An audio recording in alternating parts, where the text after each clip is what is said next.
lockdown, please, Prime Minister. Yes. They were pretty much a man and woman breaking the rules, right? Because the rules were for the little people, not them because they knew better. The rules weren't necessary at all. Yeah. Guidance, advice for elderly people, people at risk, yes. And that is the thing, and I think that's... But we were very responsible, you and I together, seemingly the lone voices, right? God, we just... At that time, and funnily enough, an MP actually thanked me today. I was quite taken aback.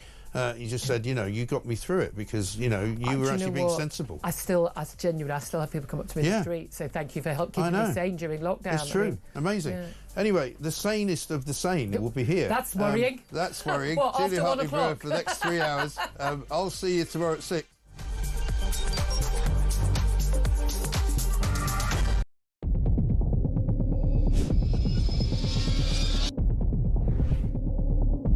I spoke with His Majesty the King to request the dissolution of Parliament, and we will have a general election on the 4th of July. I have just returned from Buckingham Palace to form the next government of this great nation.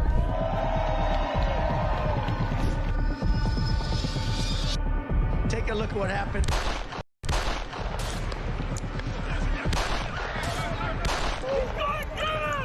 I immediately knew it was very serious, that we were under attack.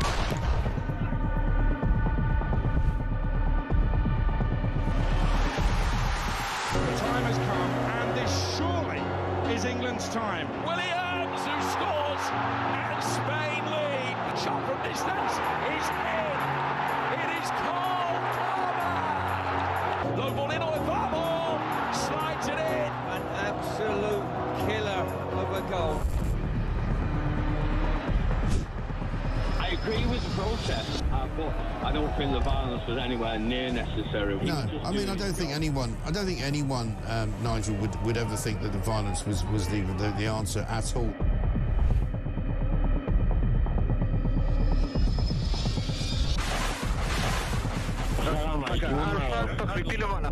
אזרחי ישראל, אנחנו במלחמה.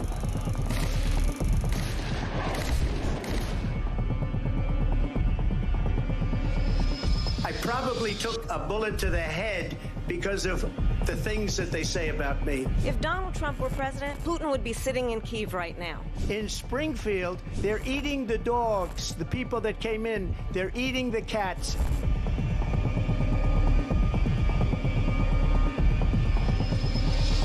Liberal left couldn't understand that this man could be anything other than the great newsreader, a man of integrity. Is it possible in any way, shape or form that Keir Starmer didn't know about these facts about the suspect in Southport? I find it extraordinary that he wouldn't know. It seems that the public has not been told the truth. No. There's nothing like an American election, I have to say. North Dakota has gone red, South Dakota's red, Texas is red. Many people have told me that God spared my life for a reason.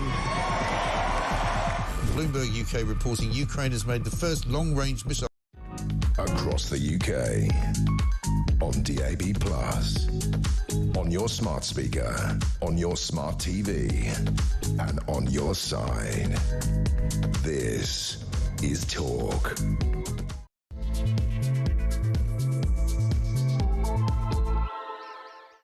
A very, very good morning to you. This is Talk, the home of common sense, with me, Julia Hartley-Brewer, whether you're listening on DAB+ radio, on your smart speaker, or watching on YouTube on your connected device. It's always great to have your company. Thank you very much indeed for joining me. I'm with you all the way till 1 o'clock, and we've got a lot to talk about, including the Deputy Prime Minister, Angela Rayner, setting up a council on Islamophobia to advise on an official government definition of the anti-Muslim discrimination. The likes of former Conservative Attorney General Ramona-in-Chief Dominic Grieve being set up to lead that. But do we need an official definition of Islamophobia?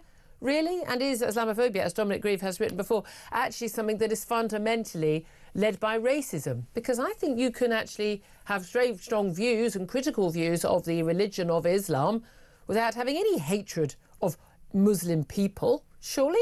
We'll talk about that, and I want to hear your thoughts on that as well. I'll give you the number in just a minute. Also going to be talking more about the Donald Trump tariff war.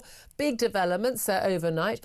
Keir Starmer has warned Europe's leaders, the first time a British leader has addressed the EU leaders in Brussels since Brexit 5 years ago. He said he will not take sides in a trade war if Donald Trump does actually impose tariffs on the EU. But he says he wants Britain's vital interests to be the crucial thing to avoid a conflict. However, we have seen Canada and Mexico cave to Donald Trump's tariff threat. They've now been paused for another 30 days.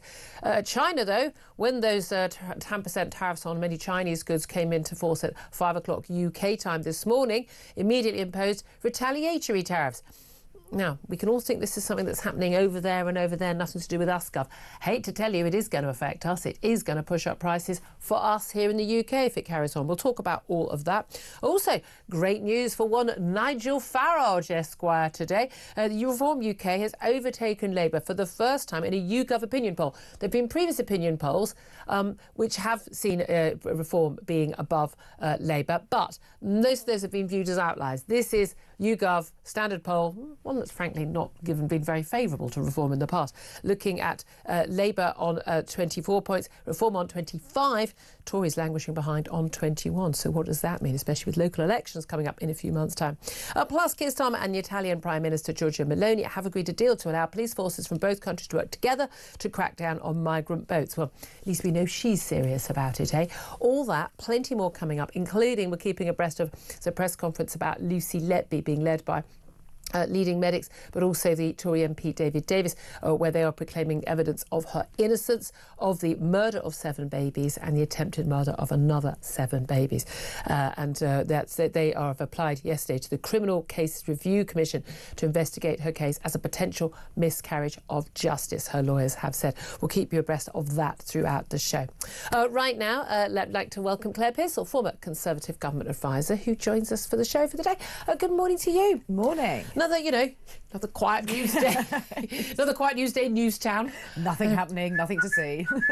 I mean, I long for this. Do you know what that's the things like? Oh, it's too much news. There's too much news about. And then when there's a day when it's all a bit bitty and nothing, you were like, oh, why is there no good news? Where is it? It's never right. It's never right. We've always got plenty. I mean, we're never going to be short of a story on this show. That's for sure. I'm going to talk about tariff wars first.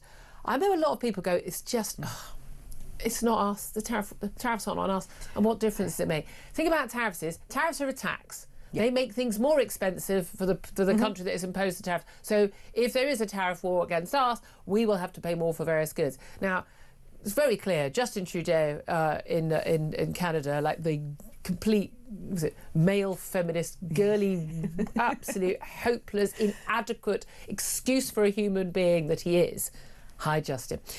He is, of course, caved, as has Mexican President Claudia Sheinbaum, after apparently very warm, friendly conversations. Now, Donald Trump's claiming this big win because they've agreed to put 10,000 or 15,000 troops on the border, stop the flow of migrants, stop the flow of fentanyl into America.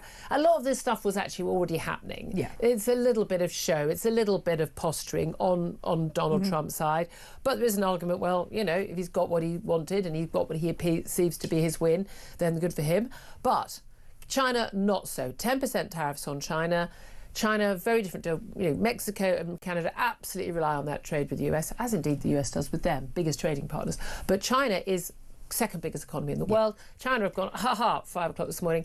No, we're going to impose retaliatory tariffs. Now, they've got control. They've also got access to an awful lot of natural resources, but crucially also they control pretty much all the rare minerals in the world. Even the ones they haven't got, they've imported them. They control the mines and around South America and Africa and Asia.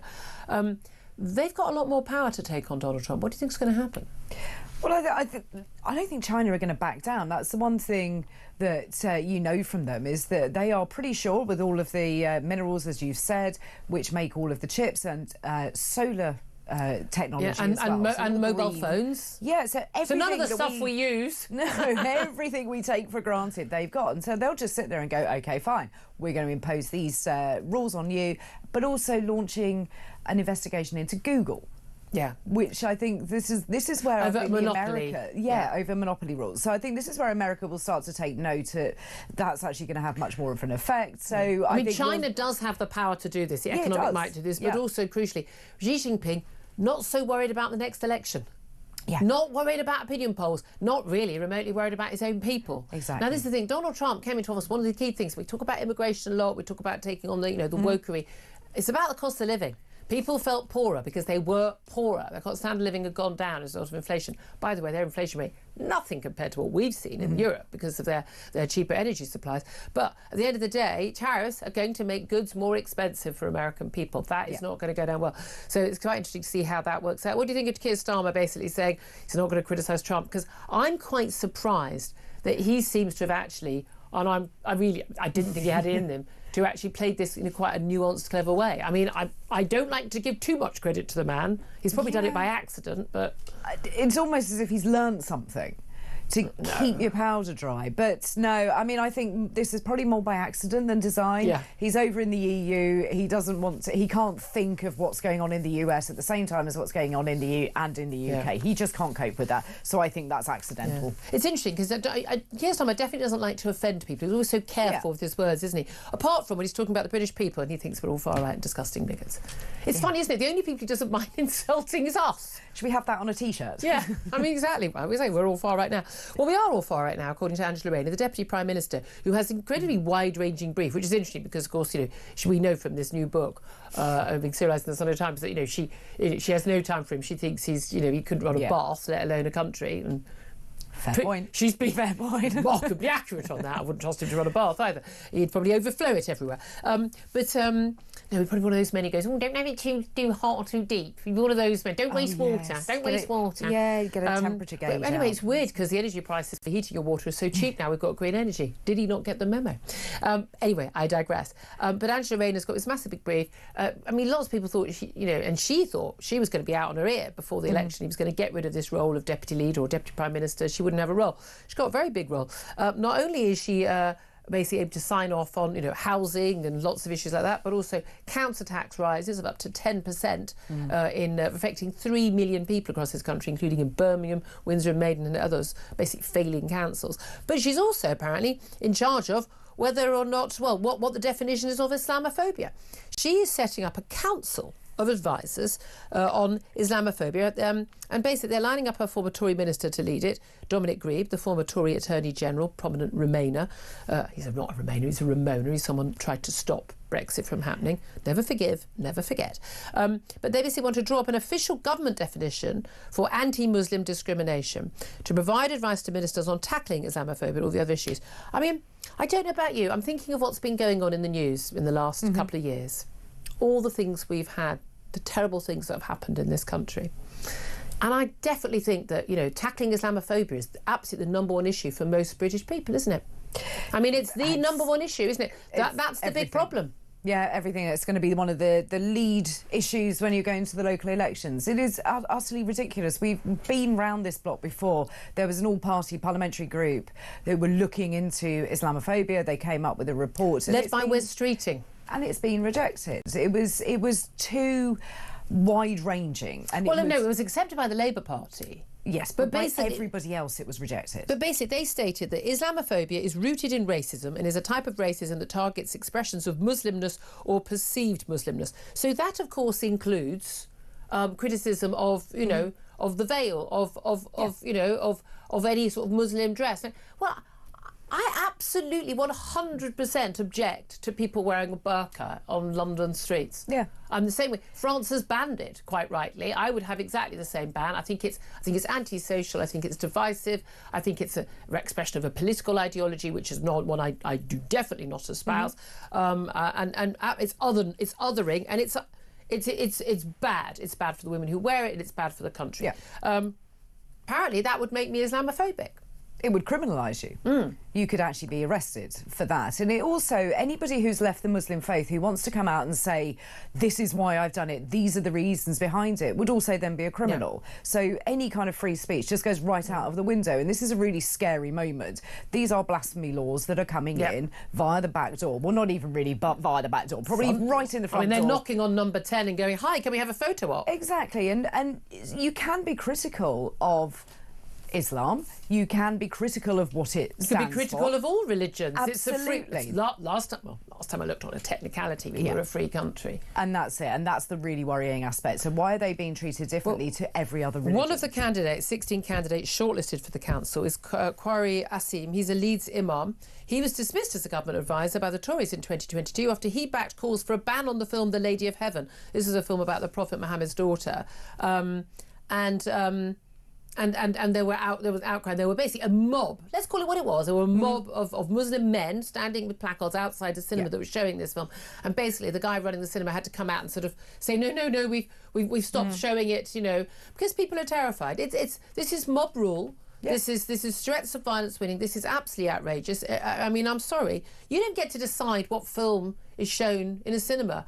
There are plenty of things I wouldn't like, but I don't want to stop people seeing it. I'm not in favour of that sort of censorship. It's outrageous. It's based on threats. The fact that one of the guys even being shortlisted for this is someone like that. And we all remember that image, don't we, of Angela Rayner in her local constituency courting Muslim votes. And again, I don't think anyone should be courting Muslim votes or Christian votes or atheist votes. You should be courting votes from people from, are you a family? Are you worried about schooling? Are you worried about crime?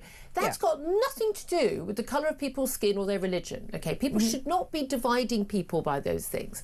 A black woman has as much with a teenage child has as much concern about the things I've got concern about as I have as a white woman. If you're unemployed or if you're pensioned, it's about what you're doing in your life, not the pigmentation in your skin or which particular religious text you follow. I don't really think that should be the thing. And there she was. She normally dresses, there's a lot showing on occasion. She's entitled to do whatever you want and don't care. But when she's in with this meeting, imams and Muslim so-called community leaders, self-appointed, always men, she's got a little high neck, she's got long sleeves, she's got a long dress, and she's like this. Nothing like the Angela Rayner we see. Yes. Now I'm sorry. That doesn't fly with me. I do not trust this woman on this. Labour Party are so obsessed with trying to court the so-called Muslim vote, which I don't think should exist in this country, as in people should vote according to what their views and their needs are, nothing to do with that. I think we're in really dangerous territory, and we're already in dangerous territory because we've got a de facto blasphemy law, because people are too scared to speak up because they know, not they think, they know they will face death threats. Yeah. And they're going to compound it.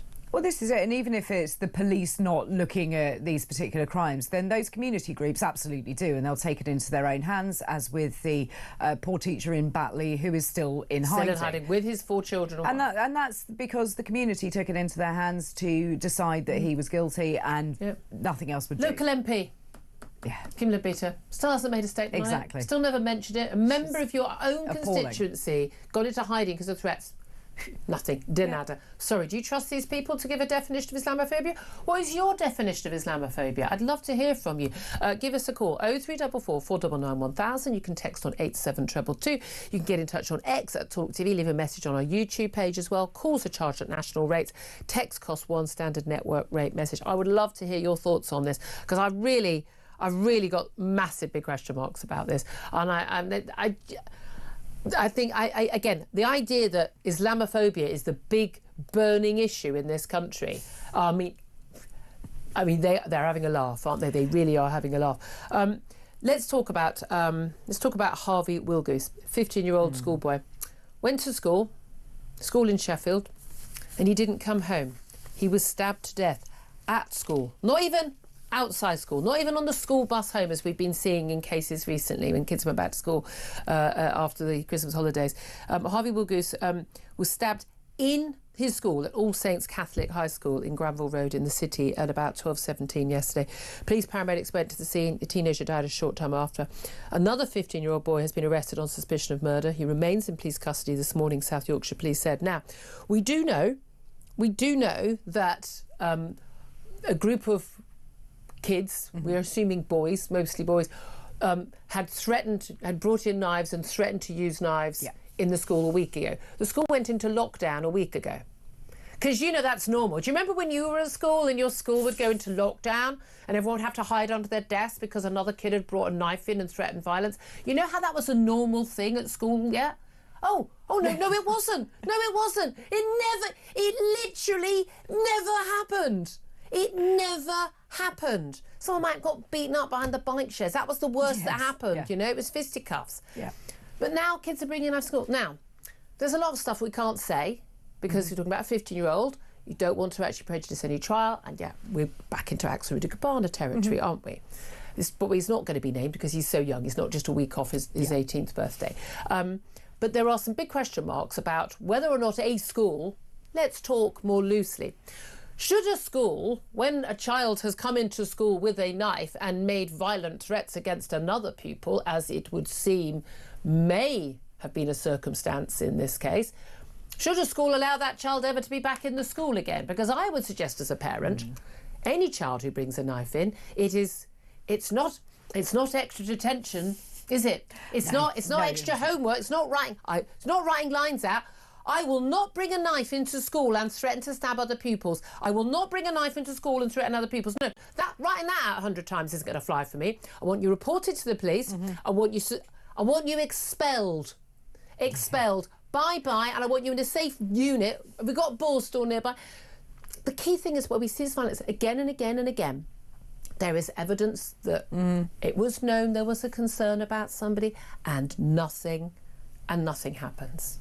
And if you're a parent of other children, you are going to be looking at that school wondering why your kid hasn't been safeguarded in the way that it should have been. Yeah. I would be absolutely appalled if that happened at my child's school and I'd be the first one in there. Oh my God. You wouldn't stop me. I'd be straight down the motorway, straight in. I've got to be honest with you. I mean, I'm surprised the head teacher's still in a job, personally. I don't even know how we could even begin to say, yeah, this is fine. Like this is even an option to happen in our schools. I think we are in mad territory where we're just going to start like just shrugging and just go, yeah, whatever. That's just what happens. And I really just find this absolutely extraordinary. Let's also talk about Keir Starmer. Now, I wasn't over excited about this story about him and his voice coach. 2020, December 2020. This is Leonie Mellinger. She visited Labour's London headquarters on Christmas Eve in 2020, when the capital was already under Tier 4 regulations. And it was basically as Keir Starmer gave a short statement on Boris Johnson's Brexit deal. The voice coach travelled between different COVID tiers from Tier 3 to Tier 4, which was not allowed. They both claimed that no rules were broken. But the Tier 4 rules stated at the time, residents in Tier 1 to 3 should not enter Tier 4 areas because Tier 4 was considered more dangerous. She took a selfie at Labour's central office on December 24th. We know we were there. He gave an 11-minute press statement that afternoon. By all accounts, she was giving you advice on how to, speak better and be less wooden. Yes, he definitely needed that training. I'm not sure I'd be paying for that training. I'm not sure it worked very well. But my view yesterday was that, it was probably on some technicality within the rules. We've got more important things to worry about right now. But it does appear it wasn't within the rules. She did all her other work on Zoom. The idea that she was, a key worker. I mean, I was a key worker. So was I. My husband was IT, keeping people's IT work. That made you a key worker. But I mean, there's key worker, an actress voice coach. I mean, it beeped me off that football players and actors were allowed to work. Oh, but not other people. I mean, it was a very confusing and unhappy time. Let's be honest. But as one of the callers to Mike's show just pointed out in messages, he said, "Oh, it's a pity I couldn't have pretended to be a voice coach to my grandmother. Unfortunately, I was just her grandson, so I couldn't see her." And that's the reality, isn't it? Yeah, it really is. And what is so urgent on Christmas Eve that you need to have your voice coach? Was he in the Nativity? Was he playing King Herod? He was going to make this statement about Brexit, wasn't there? Well, 11 minutes statement. I mean, what's the point of that anyway on Christmas Eve? He wasn't the Prime Minister. But also it's the pious nature of Keir Starmer that every single time a Conservative MP did anything they deemed to be wrong and outside of the rules, they were calling for resignations. Oh, yeah. But when it's the Labour Party, it doesn't matter. They didn't do it. It was all within the rules and they were fine. So, no, I'm not having any of this. And I think we probably should have got over it. It is nearly 5 years ago. However, I'm not over it. No, exactly. Really not. But there we are. Right, plenty more to talk about, including Reform UK topping the Tories, topping Labour, and the Tories in the polls. We're going to be talking to Richard Tice about that in a few minutes. Up next, though, I want to take your calls. Now, yes, you know, you can always call in on any of the topics we're talking about, you know, the Keir Starmer and the voice coach, the tariff wars, anything you want to talk about. But I do particularly want to hear from you today about Islamophobia, because the Deputy Prime Minister, Angela Rayner, her in the long red dress, sort of kowtowing. You remember her in that image with Muslim leaders in her local constituency? She's setting up a council to create an official government definition of Islamophobia. Well, the man set up to lead it is someone who's previously said that he believes that is effectively any expressions of Muslimness, criticism of that. So even criticising someone wearing the burqa could make you Islamophobic. Does that make you Islamophobic? Does that mean the whole of the French government is Islamophobic? And the Belgians and many others who've banned the burqa? I'd love to hear from you. Give us a call, 0344 499 1000. That is the number to call. This is Talk. We are the home of common sense.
When the road gets squeezed, the oil comes out and it helps to stop the bitumen from cracking and helps kind of keep it all together.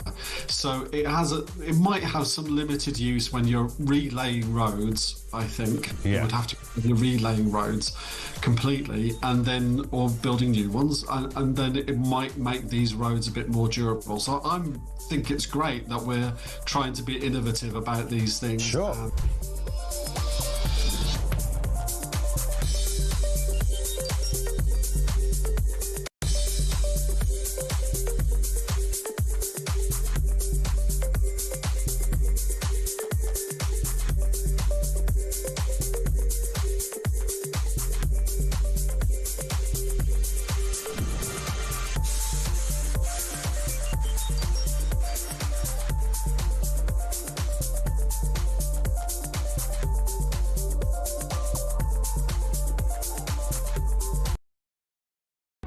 Across the UK, on DAB+, on your smart speaker, on your smart TV, and on your side.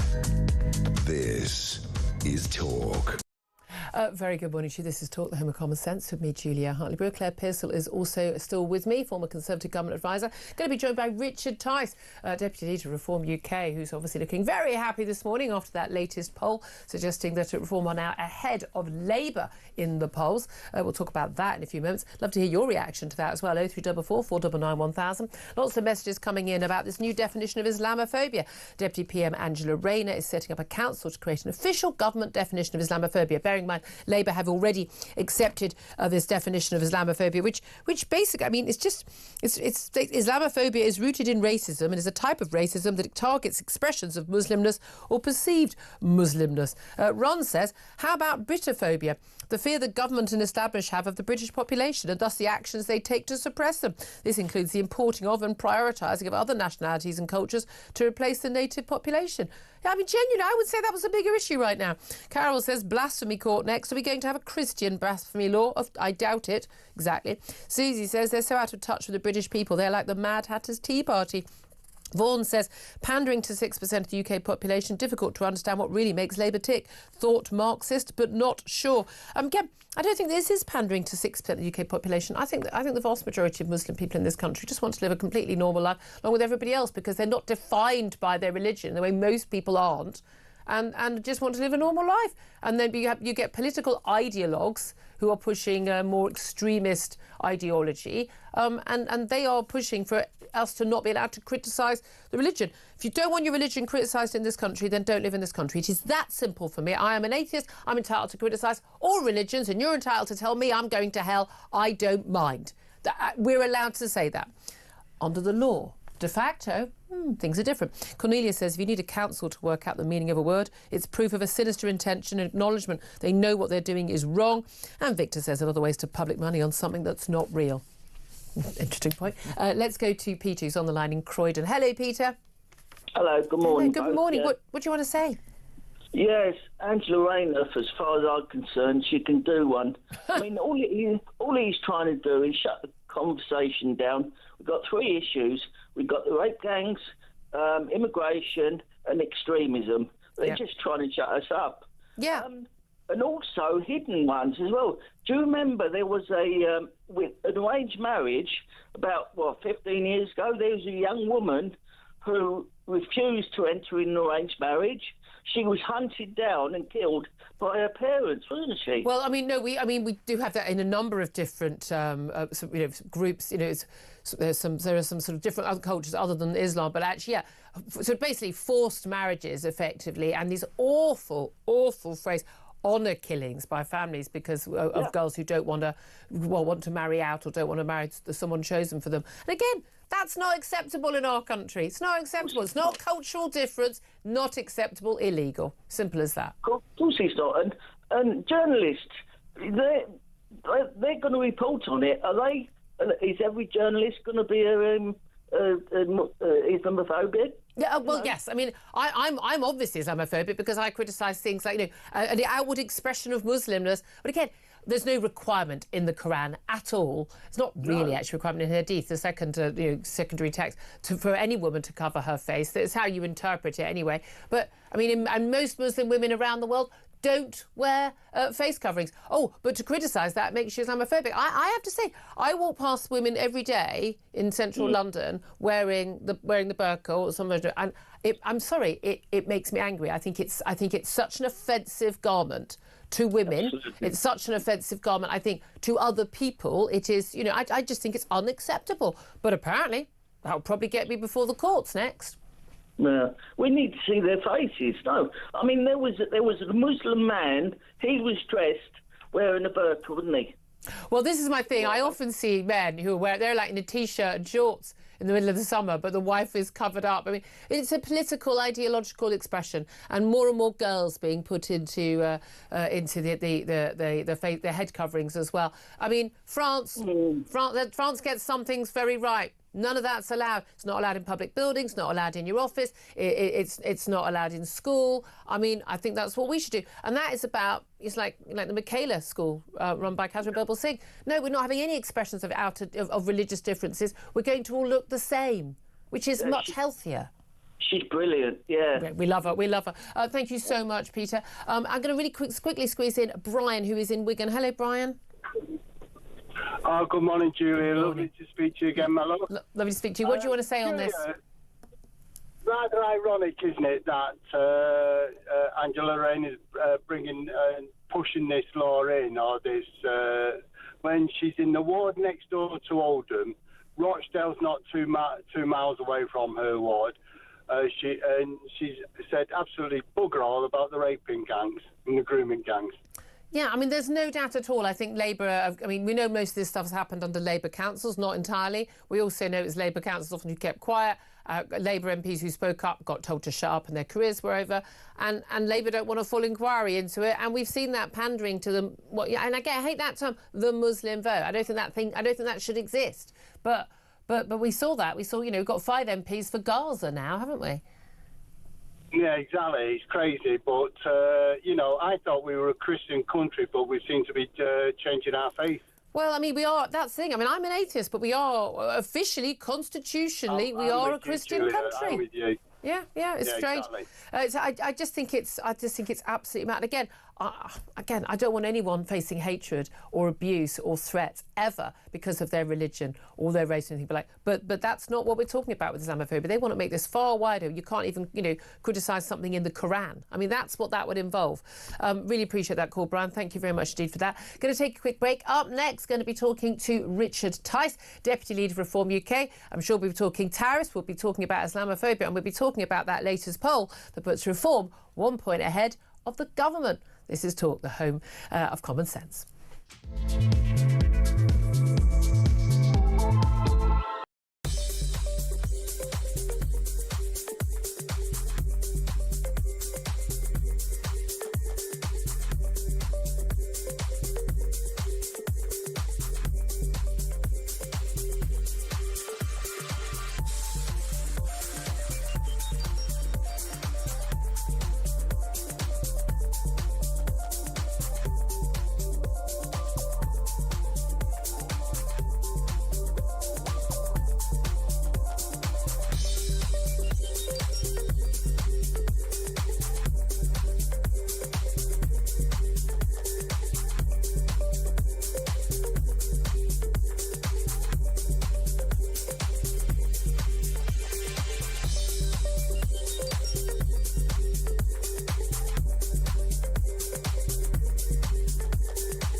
Across the UK, on DAB+, on your smart speaker, on your smart TV, and on your side. This is Talk. Well, a very, very good morning to you. This is Talk, the home of common sense. I'm Julia Hartley-Brewer. Claire Pearce still with me. We're joined by Deputy Leader of Reform UK and Reform MP, Richard Tice, in the studio. Very good morning to you. Very good morning to you. You're looking very, very chipper and happy. I wonder whether that's got anything to do with this latest YouGov poll, which, for the first time in a major poll, certainly YouGov, we've got Reform ahead, not just of the Tories, but ahead of Labour as well. We've got Reform on 25, Labour on 24, and the Tories languishing behind on 21. So congratulations to you on that. That said, long way off a general election. Yeah, long way off, but look, we've got the momentum. But it's within, it's within the realms. But what people were starting to realise is that actually a Tory vote is a wasted vote and it's splitting the vote. So actually what they should really start to recognise now, as they start to run out of money, all sorts of rumours about that, is that maybe they need to stand aside and let Reform, we've got the momentum, you know, we've got to turn this around because the country's in a terrible state, worse than ever, under this disastrous Labour government.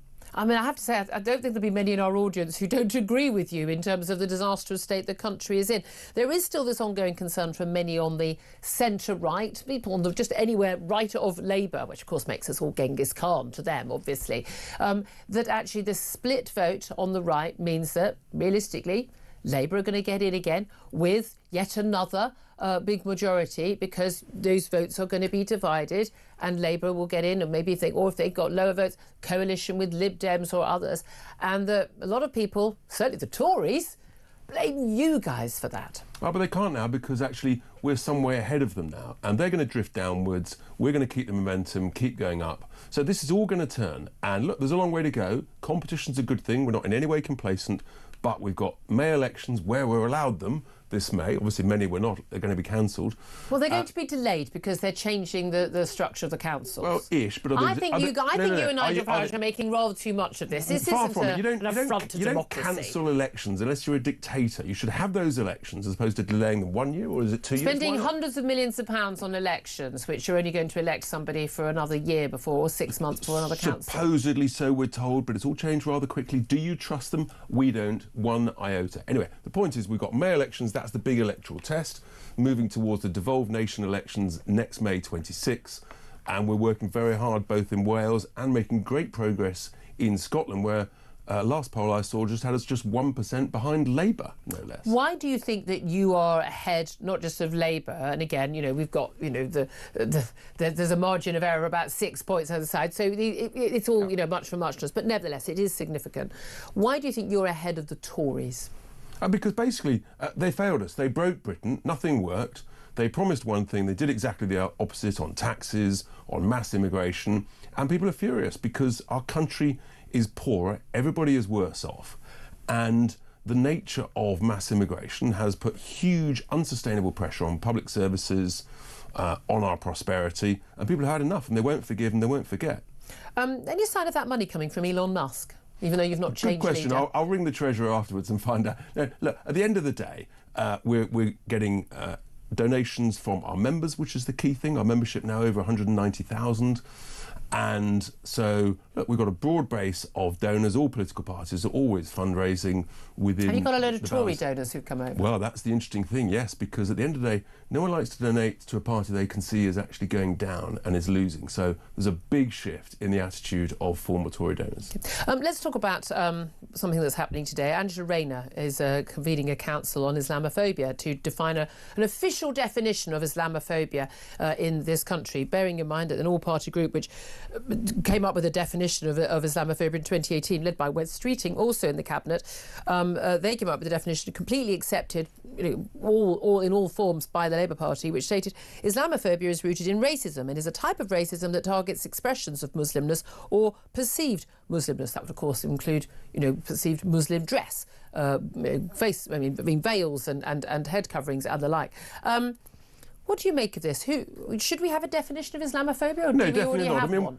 Definitely not. Where does it start? Where does it stop? Do you want Christophobia? Do you want Sikhophobia? Forget it. This is a made-up word which is deliberately designed to prevent any form of debate, discussion, criticism of the Islamic faith, and it's designed to scare people, and it's designed to suppress debate, and that's a very, very bad thing in an open democracy like our own.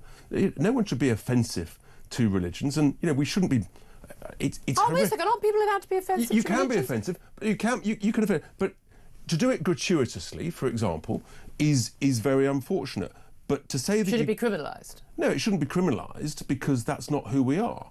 It's just not something I would do, and I don't think most rational people. No, but that's it. No, I would never dream of burning someone's sacred text. However, I would defend someone else's right to do it. You don't go out to offend people, but this is a deliberate attempt by the Labour Party to shore up their vote from many people of the Islamic faith. I tell you what, that is changing. We are getting a lot of support from hard-working, aspirational, peace-loving, community-contributing Muslims up and down the country who are saying, we came here legally, we're working here legally, and we're fed up with the illegal migration.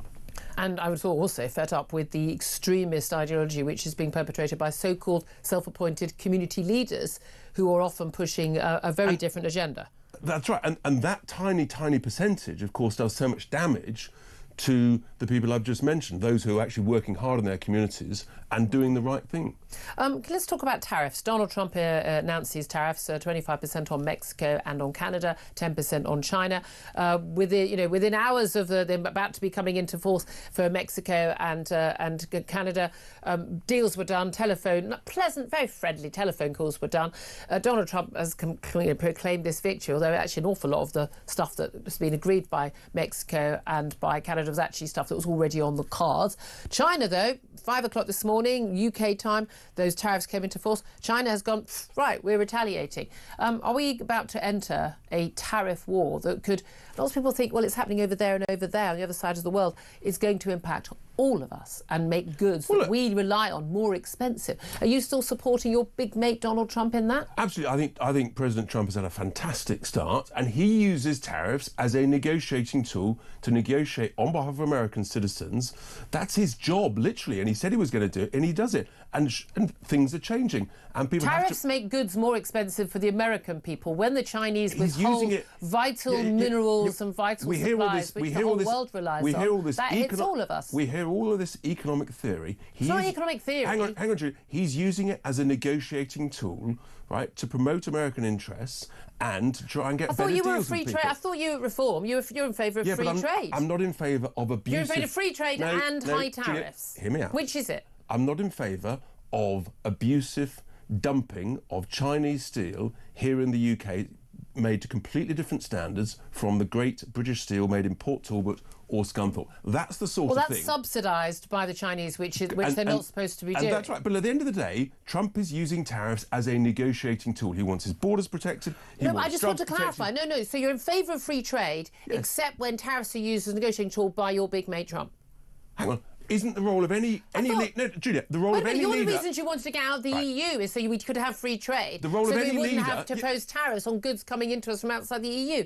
But if Donald Trump does it, it's fine. No, the whole point of free trade is you negotiate trade agreements to remove tariffs because you think... But you only negotiate... Because tariffs are bad, aren't they? Because you only do it if it works for you, which is why you do partial trade deals. Because sometimes you have different standards, sometimes it doesn't work for you. You need to protect vital industries. And sometimes you've got to protect vital interests, like our farming and like our steel industry, because it's strategically, nationally important. Do you think we're going to get tariffs from the United States? Well, Donald Trump has said we're kind of in some middle ground. The joy of Brexit, of course, is that actually he might put tariffs on the EU, but as he said briefly on the TV, he said the UK looks like a different situation. If he puts tariffs on the EU and the EU retaliates, we will be caught in the middle, and our British people will have to pay the impact. The impact of tariffs is that consumers, my audience, your voters, Labour voters, will all have to pay more for stuff they need to buy. Well, let's wait and see, shall we? Let's see what happens. There's no guarantees that he's going to put tariffs on UK goods. We do have, of course, the US is our biggest single trading partner, has our biggest country.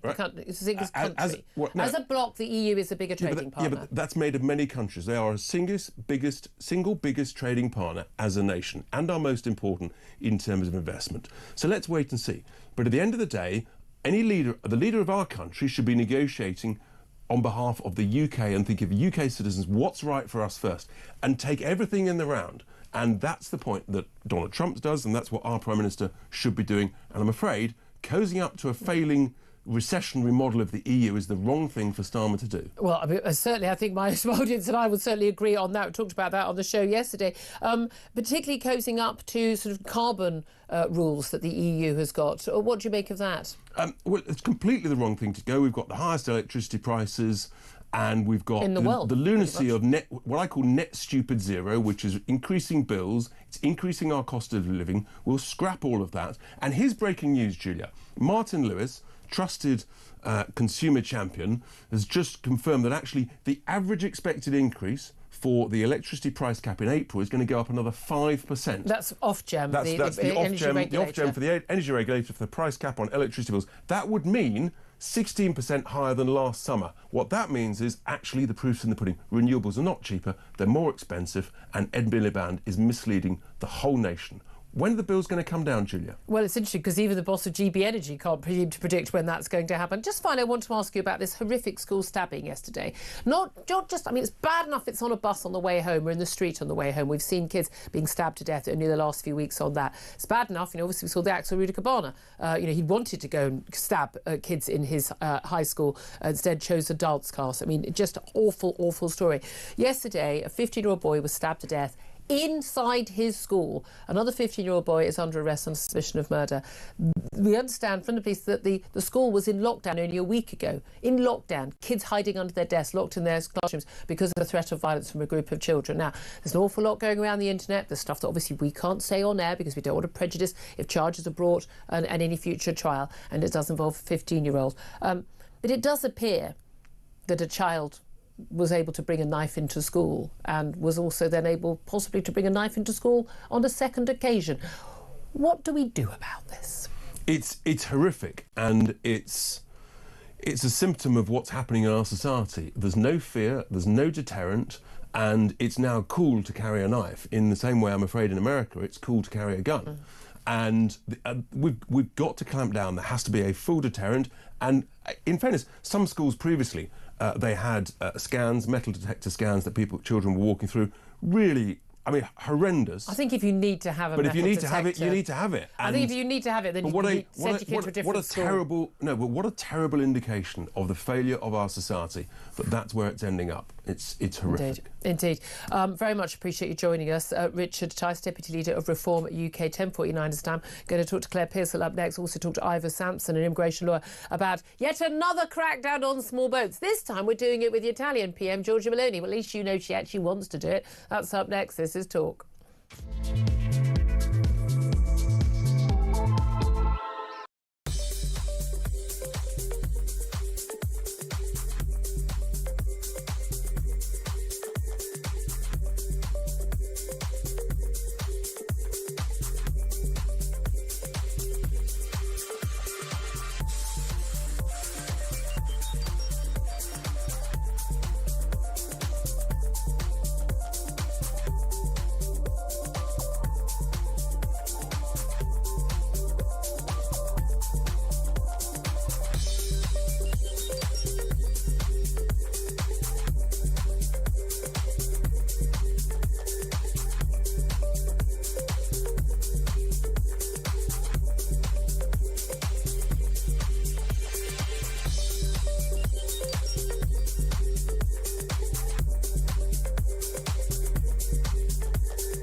Harry's records should be released for everyone to see. And we believe that if Harry lied on his immigration application, that's a criminal offence, and he should face deportation if he lied on his application. So let's see exactly what Harry had to say on his application. In his book Spare, his own memoir, he talked about extensive illegal drug use. Harry should be held to account, just like anyone else.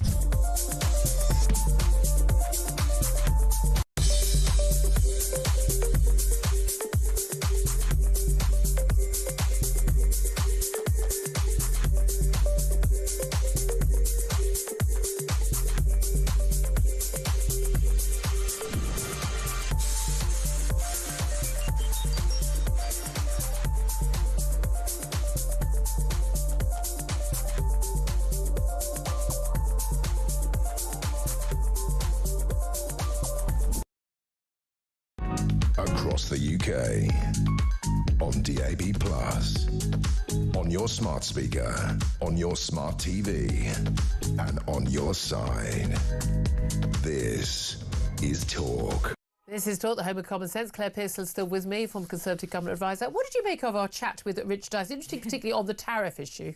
Yeah, it is, isn't it? Because it just seems that, I think you're quite right to push him on it, that if Donald Trump does it, it's okay. All right. They're free traders in reform. Yeah, they are, and they should be a little bit more wary of what Donald Trump is bringing in the form of tariffs, which are going to hit consumers really hard. And it's really interesting, actually. I think an awful lot of people are going to go, well, again, it's happening over there, it's over there, it's nothing to do with us, even if it's EU, we're out. We are going to be hit by this. Yeah. There are so many items that I mean, particularly like China retaliating. I mean, there's no...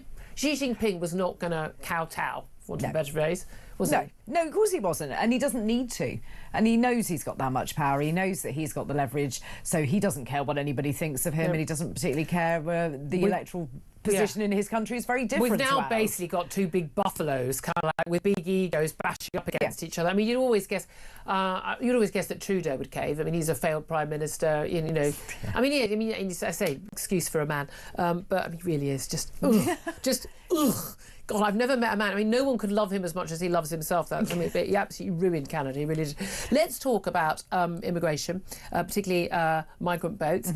Keir Starmer and the Italian Prime Minister Giorgia Meloni, who, by the way, was once declared as a fascist. You know, she was just a fascist, wasn't she? Till she got in, and then, by the way, defied everywhere else, all the other incumbents, by getting an even bigger majority. She's agreed a deal with the Prime Minister to allow police forces from both countries to work together to launch what they call a mafia-style crackdown on migrant boats. I think what they mean is it's a crackdown as they would on the mafia. I don't think, otherwise it sounds a bit strange, doesn't it? But they're going to share intelligence on money linked to criminal gangs involved in people smuggling. They're going to seize money and assets from the gangs. She says that she's in tune with the British PM on these issues. Now, we know that she's serious about this because this was how she got elected. I mean, this was the, tackling this issue. You think we've got a problem here? Wow, we ain't seen nothing yet. The number of boats arriving on Italian shores. Do you think is this the one that's going to work? No, and it's you in the Home Office. We have these powers in place already, and information sharing does happen. Now, you can get further cooperation from countries when it comes to financial records, but the UK is not going to be able to seize any money that is found on a smuggler in Italy. I don't think so. I don't think they do it through backs, like they put it through the bank accounts. This is from this is from Mohammed, whoever, who paid me $5,000 for this, but it's not. Everything's in. It's in suitcases full of euros in cash. Precisely. These are people that deal in cash, suitcases, dirty notes. They're not going to have lovely, clean records and dates of people giving them money and how much they've given them and what did they get a refund. They're not going to work like that. No, I mean, that's the thing. But again, we were told he was going to smash the gangs. Which, again, I've always said, this is just the same. You cut off the head of one, one head, and another one is going to appear. There is too much money involved. It's like taking down the drugs mafia, in Colombia. Someone else will pop up because there's too much money to be made. What you need to do is take away the demand to come to this country. That's the number one thing. Now, we were very much hoping to speak to immigration lawyer Ivan Sampson about this, but unfortunately we're having a tech problem, so we're going to leave that. But I do want to ask you about something else. Lucy Letby, her lawyers right now have been giving a press conference in central London. They have said that they're speaking on behalf of the convicted child serial killer. She's a mass murderer. They've applied to the Criminal Cases Review Commission to investigate her case as a potential miscarriage of justice. She's serving 15 whole life prison sentences after being convicted of murdering 7 babies and attempting to murder 7 others, including one she attacked twice. All the offences took place over a year between June 2015 and June 2016 while she was a neonatal nurse at the Countess of Chester Hospital. The lawyers claim that actually, the evidence suggests that a number of these babies died when she wasn't on duty. There's some of the statistical evidence. They're claiming that she's just a victim of a terrible miscarriage of justice. There has already been there's an inquiry ongoing. They've finished taking evidence, but there have been appeals already, I've been reading up on this. Every time people, Peter Hitchens or David Davis, who's a Tory MP who is doing this, there's a very senior medic who's actually his evidence was used for the prosecution and wasn't queried by the defence. And he's saying, no, actually, I think I was misrepresented in my evidence. And he's speaking right now. I haven't seen anything that suggests to me this woman is guilty. So not guilty. I haven't. But is it not right that there is a proper review and that this is all laid open to either put this to rest for once and for all, or to discover if it is a terrible miscarriage of justice, something else has killed those babies, a failure in the hospital, or, I don't know, another killer. Yeah. And we need to find out, because other babies might die otherwise. Yeah, I think it's absolutely right that if there is any doubt over any of those deaths, then there should be a proper investigation into it. It's not just for Lucy Letby, because there are all of those people who say that she should be free and she's not guilty. I don't think it is for that. I think you need to look at the facts and you need to see if anybody else was involved. Yeah. And you're right, somebody else could well be on the loose in other hospitals, and that shouldn't happen. Yeah, I mean, that's the thing. It seems more likely to me that if she were innocent, that actually what had happened is the abject failings in this hospital. We know this hospital was failing, simply because of the way they dealt with the claims from the doctors, the consultants who said, we think Lucy Letby has been there every time a child dies. We are worried that she's killing babies, or at least allowing them to die. It's just an extraordinary case. But I think for the good of the nation, I think we do need to have something open. But a lot of the arguments have been given by people who supported her about the chances of her being the only nurse on duty. That was almost irrelevant to the case. That wasn't the evidence that was brought up in court. And bearing in mind, the jury took many, many weeks to provide. It was very many long months case, and the jury took weeks and weeks to decide their verdicts. And they didn't give guilty verdicts. It wasn't across the board. Some were, they couldn't agree. Others were not guilty. I think that, considered decisions. I'm pretty sure they got the decision right, but I think it's a good idea for us to find out either way for sure, as much as we can. We're going to talk more about that throughout the show. Plenty more coming up. This is Talk. We are the home of common sense.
Across the UK, on DAB+, on your smart speaker, on your smart TV, and on your side. This is Talk.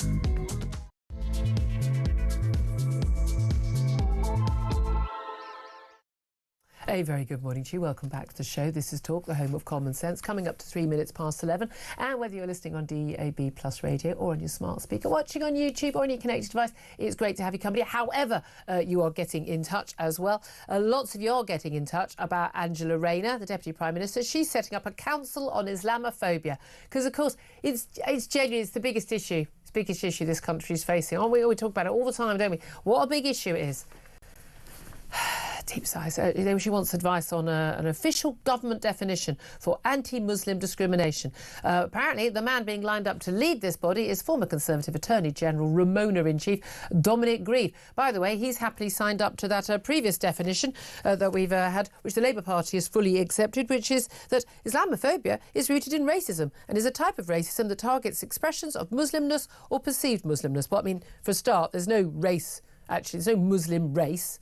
You can be, I know, I have friends who are white who are Muslim, you have black Muslim friends, OK, but also expressions of Muslimness. Well, that would include simply somebody, wearing Islamic dress, a woman covering her face or even wearing a hijab. I mean, aren't you allowed to criticise that? Or is that Islamophobia? Love to hear your thoughts on this. Give us a call, 0344 499 1000. Text the word talk and your message to 87222. You can message us on X at Talk TV. Calls are charged at the national rate. Text costs one standard network rate message. We'll get to your calls in the next half hour. Also going to be talking more about the just absolutely awful story of a 15-year-old boy fatally stabbed at school in Sheffield yesterday. He's been named locally as Harvey Wilgoose, a pupil at All Saints Catholic High School. South Yorkshire Police say another 15-year-old boy has been arrested on suspicion of murder and remains in police custody. Also going to be talking about those fat jabs, which are constantly in the news. Oh, they're perfect, they're good for everybody. Except an awful lot of people are getting them who really shouldn't be using them. I would say everybody shouldn't be using them, but that's just me. But online pharmacies are now going to have to employ stricter checks to prevent people who are already a healthy weight or have a history of eating disorders from buying weight loss jabs like Ozempic, Wegovy and Mounjaro. I mean, as if those checks are really going to work. Well, we'll talk about all of that. Love to hear your thoughts on all of those topics and plenty more besides. Joining me, going to get her thoughts on everything, Claire Pearce, or former Conservative Government Advisor. Thank you so much for staying with us. Thanks for having me. Appreciate that. We're all going to, by the way, get Ivan Sampson, our immigration law, back on to talk about Giorgia Meloni and migrant gangs, because I do want to get his thoughts. We'll go to that in about 10 minutes. But let's talk about Angela Rayner. Why do we need a definition of Islamophobia? We don't. OK, move on. Next subject. we could get through government really quickly in this. Couldn't we? We could Elon Musk this stuff, couldn't we? We could, absolutely. It would save everybody time and money. But no, we don't need to have this definition. And I think it risks bringing our society at odds with each other, giving minority groups actually more power and demand special treatment. Yes, no one should have special. I've always thought that actually, this idea that you can't criticise, the Quran or Islamic dress or any practices of Islamic religion. Yeah. It's rather demeaning and patronising towards Muslim people. They somehow can't cope with a joke or can't cope with any criticism or debate. I mean, I'm an atheist. I'm quite happy to defend my atheism to anybody and stand up for my views. Yeah. Quite happy to be criticised for it. I don't mind. Freedom of speech. Believe what you want. I will march in the streets for your right to believe anything you want. Yeah. But as long as you don't impose it on me. I've really got a problem with you imposing it on me or other people. And you can believe what you want, but you don't expect me to show, other than just sort of bare minimum of not being abusive to you. I mean, of course. Again, I'm not going to mock somebody outside a mosque or outside a church or outside a Scientology building. I mean, that's demeaning to the person who does it. You don't need to do that. It's rude, but it shouldn't be criminalised. It shouldn't be criminalised. But I reserve the right in a free country without a blasphemy law officially that we should be allowed to criticise every religion and every religious teaching and practice, clothing and everything. And that doesn't make you Islamophobic. Because I neither fear nor hate people of Muslim faith. So that should not be part of it. No, it shouldn't. You shouldn't have to show deference to somebody because of their beliefs. You can not be rude to somebody. Absolutely, you wouldn't be rude to anybody in that respect. Oh, I quite like being rude to people, but not because of their faith. Not for their faith. Not for their faith. But you can have a conversation about it. And the majority of Muslims that I know are quite happy to have a conversation, tell me what it is they believe. I challenge them back with, really, is that quite what it says? And you have a proper conversation. But these are people who are just living their life. They have a faith. It's not the front foremost thing you know about. Let us stop talking about as if all Christians agree on everything. All Christian archbishops don't agree on everything, let alone all Christians. We don't expect all atheists to agree on everything, or all Sikhs. So, but miraculously, the Muslim community, again, all these self-appointed leaders. I mean, by the way, one of whom, on this council, a council to guide the government on Islamophobia, among the 16 candidates shortlisted to sit on this council is Qari Azim, a Leeds imam. He was dismissed as a government advisor by the Tories a couple of years ago because he backed calls for a ban on the film about the Prophet Muhammad's daughter, the Lady of Heaven, where there were outrageous mobs outside a cinema demanding that film wasn't shown. Sorry, every single person in that mob should have been arrested, let alone given into, which they were, by people who were frightened. No one did anything to protect the cinema, the cinemas running these films. It's absolutely outrageous. The idea that he's being considered to be on this council. Also, I wonder how many non-Muslims or how many atheists. How many people like me do they have? Or do they have someone from the Free Speech Union on that council? I probably think not. But it's just outrageous, isn't it? It really is. Let's also talk about tariff wars. Yeah. It looks like Donald Trump has had a big win with Canada and with Mexico, his two nearest neighbours, his biggest trading partners in the United States. Basically, 25% tariffs were going to be imposed on a huge number of goods, both countries. Before they even came into effect, they've now been, they have been cancelled. They've been paused for 30 days. Lovely, warm, friendly phone calls with both the Canadian leader and the Mexican president, and that's kind of all off now. He claims he's got a win. He's got them to patrol their borders, stop migrants, and stop the issue with, of course, with these drugs coming in as well, fentanyl. I didn't realise there was a big issue with people coming from Canada to America, given the way that the Canadian government treats immigrants, legal or otherwise. I'd have thought you're better off staying in Canada, personally, but there we are. Maybe they couldn't bear Trudeau either. Even the illegal migrants don't want to stay in Canada. But not such luck with the Chinese. 10% tariffs on China came into force UK time at 5 o'clock this morning. Immediate retaliatory tariffs back from China. As we were discussing with Richard Tice a little bit earlier, the Reform Committee, they're supposed to be for free trade, but these are political negotiations, but they have an economic impact on ordinary people, don't they? Yeah, they absolutely do. And when you're looking at putting those tariffs on Mexico and Canada, for the American citizen, that is going to push up the cost enormously for a lot of things like fuel, cars. I could have hit the avocados for the woke as well. Or there's no breakfast for them, no avocado on toast. What are they going to do? Got to think about the important stuff. But equally, when you look at the politics of it, you've got Donald Trump, who has played hardball and said these are the tariffs, they're going to go on. Mexico has said, okay, right, do you know what? We'll do it. We'll do what you want. So each country realistically will back down and say, I spoke to Donald Trump and I was hardball, and this is what we've got. And Trump is saying, you saw what I was willing to do. They back down. We've still got border guards out on the border, so everything is fine. I mean, because some of the stuff that was announced as a big win, I mean, like the number of border guards. Yeah. I mean, for a start, 10,000 border guards on a 2,000 mile border. It's not really that many. I mean, what Trudeau agreed to. I mean, this was actually something that was already agreed. They were already going to be their border police on this. The security plan had already been announced by Canada in December. Apparently, and basically they're going to have an enhanced coordination with US law enforcement, increase information sharing. I mean, there is an issue on the migrant border, but at the end of the day, it is the job of a country to protect their own borders. I don't think it's France's job to protect our borders. It's our job to protect our borders. Our government has failed at it repeatedly under every political hue. But it's our job, fundamentally. And it's Donald Trump's job as President of America to protect his borders.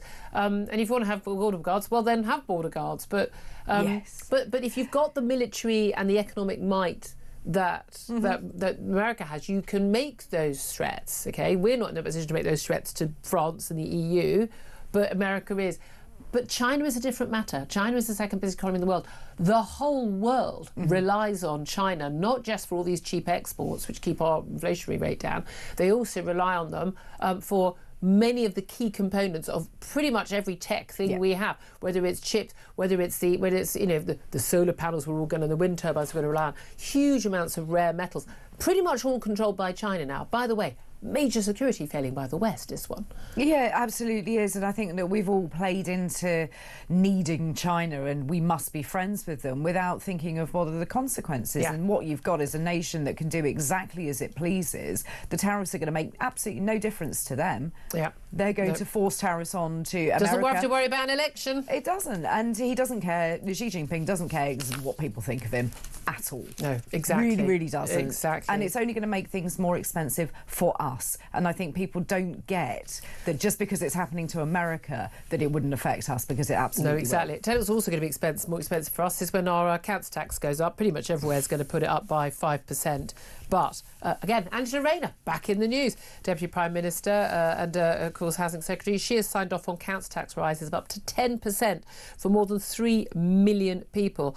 That's going to be affecting Newham in East London, Bradford, Windsor and Maidenhead, which I find extraordinary because they're the ones going up the most. Birmingham, we know, bankrupt council, and Somerset and Trafford. A vast range of different councils, including rural areas and very, very, poor inner city areas as well. But we're looking at council tax going up by 150 quid plus in some of these areas, but council tax bills in 21 areas are set to top your typical band D, 2.5 grand with the increase in April. Most people don't have that spare money. They really just, it's not a question of they don't have that money, and we're constantly told we're going to feel better off. Well, as Richard Tice just revealed off Gem, they're looking at our heating bills, our electricity bills are going to be going up. Our inflation is still going up for food. We're not seeing that going down, and we've actually seen a lot of it hasn't gone very much up, but the actual packet's got smaller. People's wage rises have not kept up for most people. Unless you've moved jobs, most people's wage rises haven't kept up, unless you're a train driver. And I mean, we are in just an absolute nightmare here for an awful lot of people on low incomes and on middle incomes. Oh yeah, this is going to really put a burden onto people's expenses and what they can afford to have. And I think if they saw that they were getting something extra, they were getting something more, you can just about swallow it. But this isn't. This is for your basic services. There's some more zebra crossings painted in rainbow flags. Superb. That gets people out of bed in the morning. That's what I pay my council tax for. I don't know about you. Bins. I just want my bins empty. Don't start me on the bins. I like this subject. I can do bins 3 hours every day without taking a breath. It's brilliant. Without taking a breath. Now. But that's what people want. People want the services in their area. Empty my bins once a week. Empty my bins once a week. That's all I want. Street lights, potholes, empty my bins once a week. Make sure some little old ladies get food and someone to wash them. Everything else, stop doing it. Yes. Stop doing it. I mean, that's all we want. Deep sighs, everybody. I do want to hear from you. Do get your calls in about Deputy Prime Minister Angela Rayner, not about council tax in this occasion, although you can call in on that, but setting up a council to create an official government definition of Islamophobia. It's the biggest issue, isn't it, today? It's what we really, really absolutely need, don't we? Dividing people once again and basically criminalising people for giving their opinion, because God forbid people should do that. Give us a call, 0344 499 1000. Just before we go to a break there, I do want to get in immigration lawyer Ivan Sampson, who joins us. We were hoping to speak to him just before 11, but we had a problem with the line. But we've got him back up, I'm delighted to say, and he joins us. Good morning to you, Ivan. Good morning, Julia. So nice to talk to you again. We did not want to miss out on a little Ivan hit this morning, my darling. Now, look, Keir Starmer, we understand, is working with the Italian Prime Minister, Giorgia Meloni. They've agreed a deal to basically pool their resources. Police forces from both sides are going to sort of do this crackdown on migrant boats the same way they tackle organised crime like the mafia. They're basically going to be seizing cash and tracking money and the like. Is this the final way we actually are going to smash the gangs, Ivan? I don't think so. I think look, not a surprise. These gangs, they're not centralised, and that's a problem. Wait a minute, they don't have a completely organised system where they just channel money through bank accounts with their names on? Well, no, there's pockets of Oh, goodness me, Ivan, this line is very... gangs that operate. And when... No, I'm sorry, we're going to have to give up. I'm so sorry to you and indeed to Ivan that we just simply couldn't get the line up to good quality. I do apologise for that. Here's another thing I'd like the government to do. Can we please just have phone signals and everything everywhere? We're a first world country. I want it to work on trains. I want it to work everywhere. I want it to work, the tube or buses. I want it to work everywhere. In the rural areas, can we just put up some phone masks? Can we just have this stuff working? This is how we're supposed to be living now. Can we just get this working? How are we talking about sending people to Mars, for God's sake? And we can't make a phone signal work. Halfway through my train journey, it goes to 3G. One bar. What even is that anymore? I don't know, but I can't get anything on my phone at that point. It's rubbish. Utter rubbish. And that is 20 miles from London. Well, exactly, but... It's not the middle of Mars, is it? I know, but it's like, okay, I can understand if you live on an Outer Hebridean island, you might not expect to be having the fastest broadband or something, but for the love of God. South East England. Can we? Well, no, the rest of the country. There are lots more I want to talk about, including Lucy Letby, and they've got an appeal to the Criminal Cases Review Board coming from her lawyers. They are saying there is lots of the lawyers and medical experts in a press conference today are saying they do believe that there is no evidence that she did commit any murder. She, of course, is serving life behind bars for 7 murders of babies and 7 attempted murders as well. We'll bring you up to date on that later in the show. Lots more to come. Your call's up next, 0344 499 1000. Give us a call on any other topics we're talking about. Happy to take your calls on bins all day, as you know, but I do particularly want to know about, do we need a definition of Islamophobia? And what should it be? Give us a call. Love to hear from you. This is Talk.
Starmer cannot align himself with anything that the United States is doing because his own base will tear chunks out of him, and they'll go, but you're enabling a fascist and this, that, and the really sensible and mature way that they respond to everything. Yes. So he can't do that, even though he is looking right now at what's happening and thinking, if you were to pick a side in the upcoming fight between the EU and the US, there's no question which side you'd pick. You go with the one that's actually got the economic growth, that has the sort of... And could give you a trade deal away from a bloc that we voted to leave.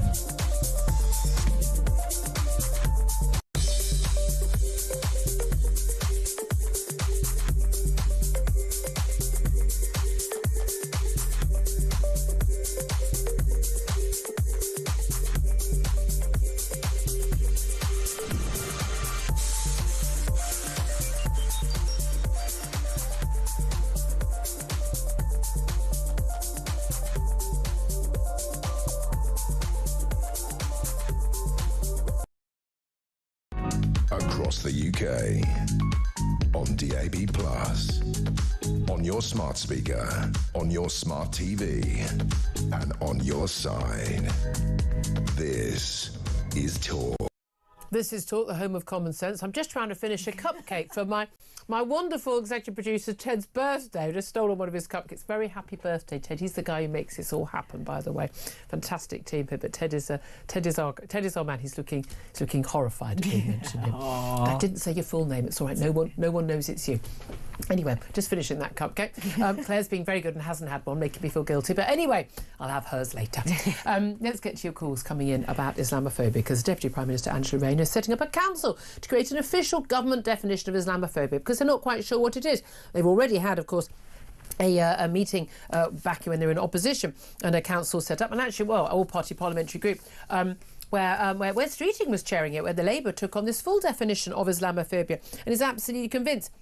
They're very clear about what Islamophobia is, and it's basically anyone who's critical of any expression of Muslimness. Well, I mean, doesn't that include clothing and things? We're not allowed to criticise clothing now. Does that make us Islamophobic? Love to hear your thoughts. 0344 499 1000 is the number to call.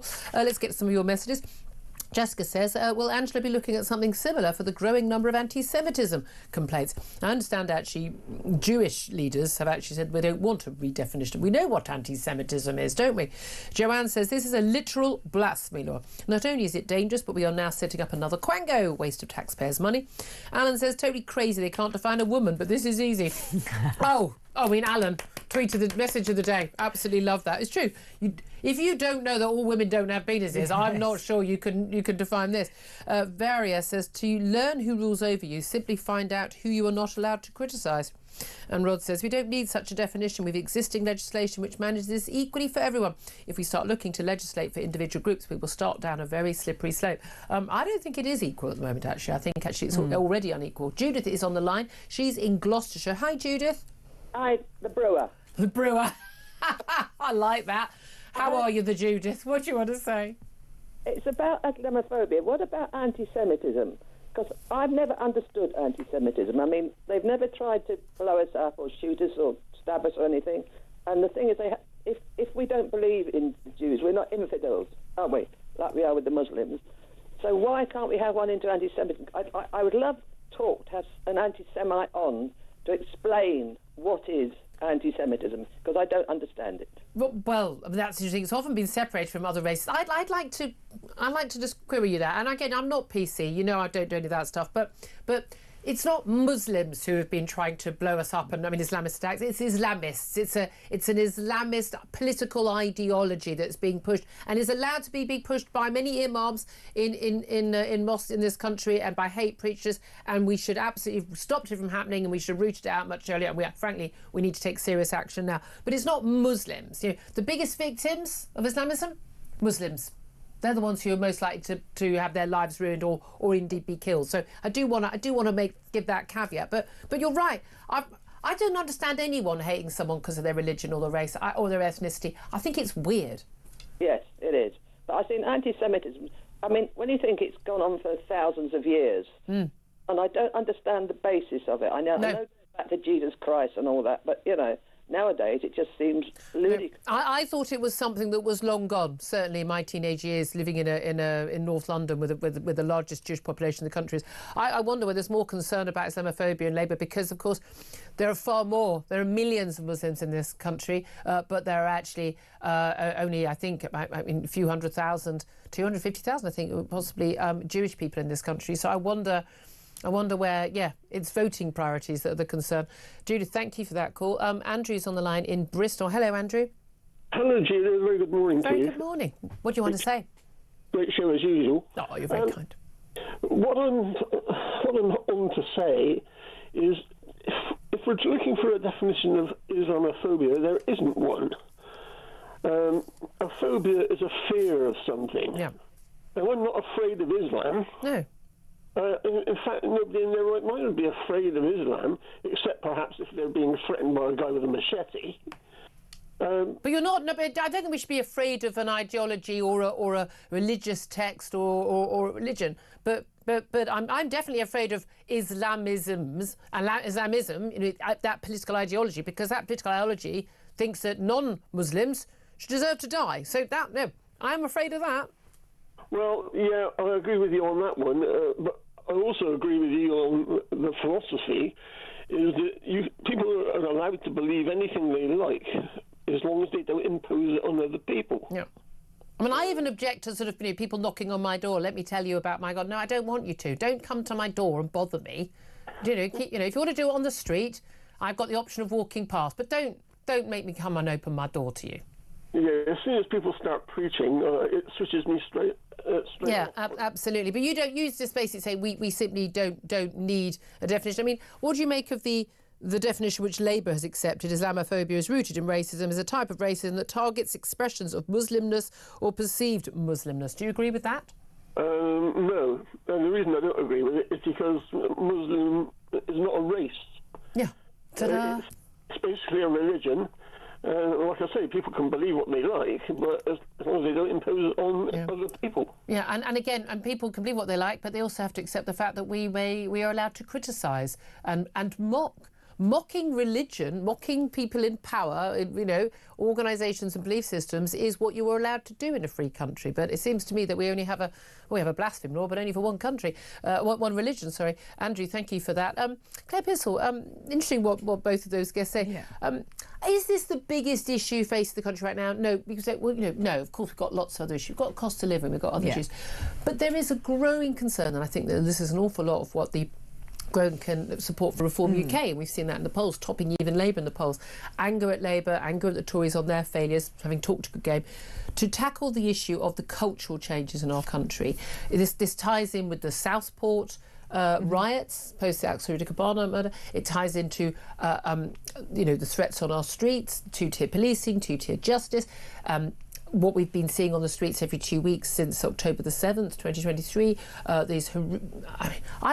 defended the right, I defend the right people to go on a protest march, but when you insist on walking past a synagogue on a Saturday, and you're still doing your marches, even when there is a ceasefire, maybe it's not really about wanting to help the Palestinian people. Maybe it's just because you support a terrorist organisation and you hate Jewish people, which is basically what I believe that march is about. Sue me. If you're on that march and you don't hate Jewish people, feel free to sue me. We have got an issue. We've got a massive cultural divide. There's an awful lot of people who've arrived in this country over the last 10, 20 years, and their children growing up. And I don't think like fundamentally Islam is incompatible with Western values, because I know plenty of Muslims who live perfectly peaceful, happy, productive lives, no issues, integrated as well. But there is an issue with this political ideology, which is imbued in large parts of the Islamic world, in the Middle East, and in Pakistan, where a lot of Muslims in this country are coming from, where, frankly, it is an extremist view. It is incompatible with Western values of liberalism and freedom, women's equality, gay rights, etc. And too many politicians are too squeamish to say that. They are, and what it's become is it's been allowed to grow and it's been allowed to go unchallenged, because people were wringing their hands saying, well, we can't possibly go and criticise those people because that would be racist. And it isn't. You can go and challenge beliefs that are being preached on your streets, shouted into people's faces, that do not... taught to children in their schools. Exactly, and it shouldn't. And it shouldn't go unchallenged, it really shouldn't. And if those people were in any way reasonable, they would understand that and they would have that conversation. But they're not. There are other things that drive them. But the reality is, of course, we are now in a situation where you're looking at millions and millions of people who... I mean, again, the polling suggests that it's a small percentage of Muslims in this country that share that more extremist political ideology. However, it's also still an awful lot of people. Yeah, it is, and it's, as I say, it's going unchallenged, and it's only going to get bigger. If you're not going to be challenging people who are making death threats to people for simply, mocking the Quran or showing a cartoon of Prophet Muhammad, then I'm sorry. If you're not challenging that, then you're basically saying that's okay, and it's not. No. Okay. No, 11:32 is the time. Do welcome more of your calls at 03444991000. Welcome your thoughts also on all the other big topics, including council tax going up and, of course, also Keir Starmer and his voice coach. Was it a breach of lockdown rules? And also talk more about those tariffs as well imposed by Trump. Has he winning the tariffs war, or are we all going to be the losers? Up next, going to be talking about that absolutely horrific murder of a 15-year-old boy stabbed to death at school. Another 15-year-old boy held in custody. We'll talk about that with former Met Police Detective Chief Inspector Peter Kirkham. This is Talk.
Across the UK, on DAB+, on your smart speaker, on your smart TV, and on your side.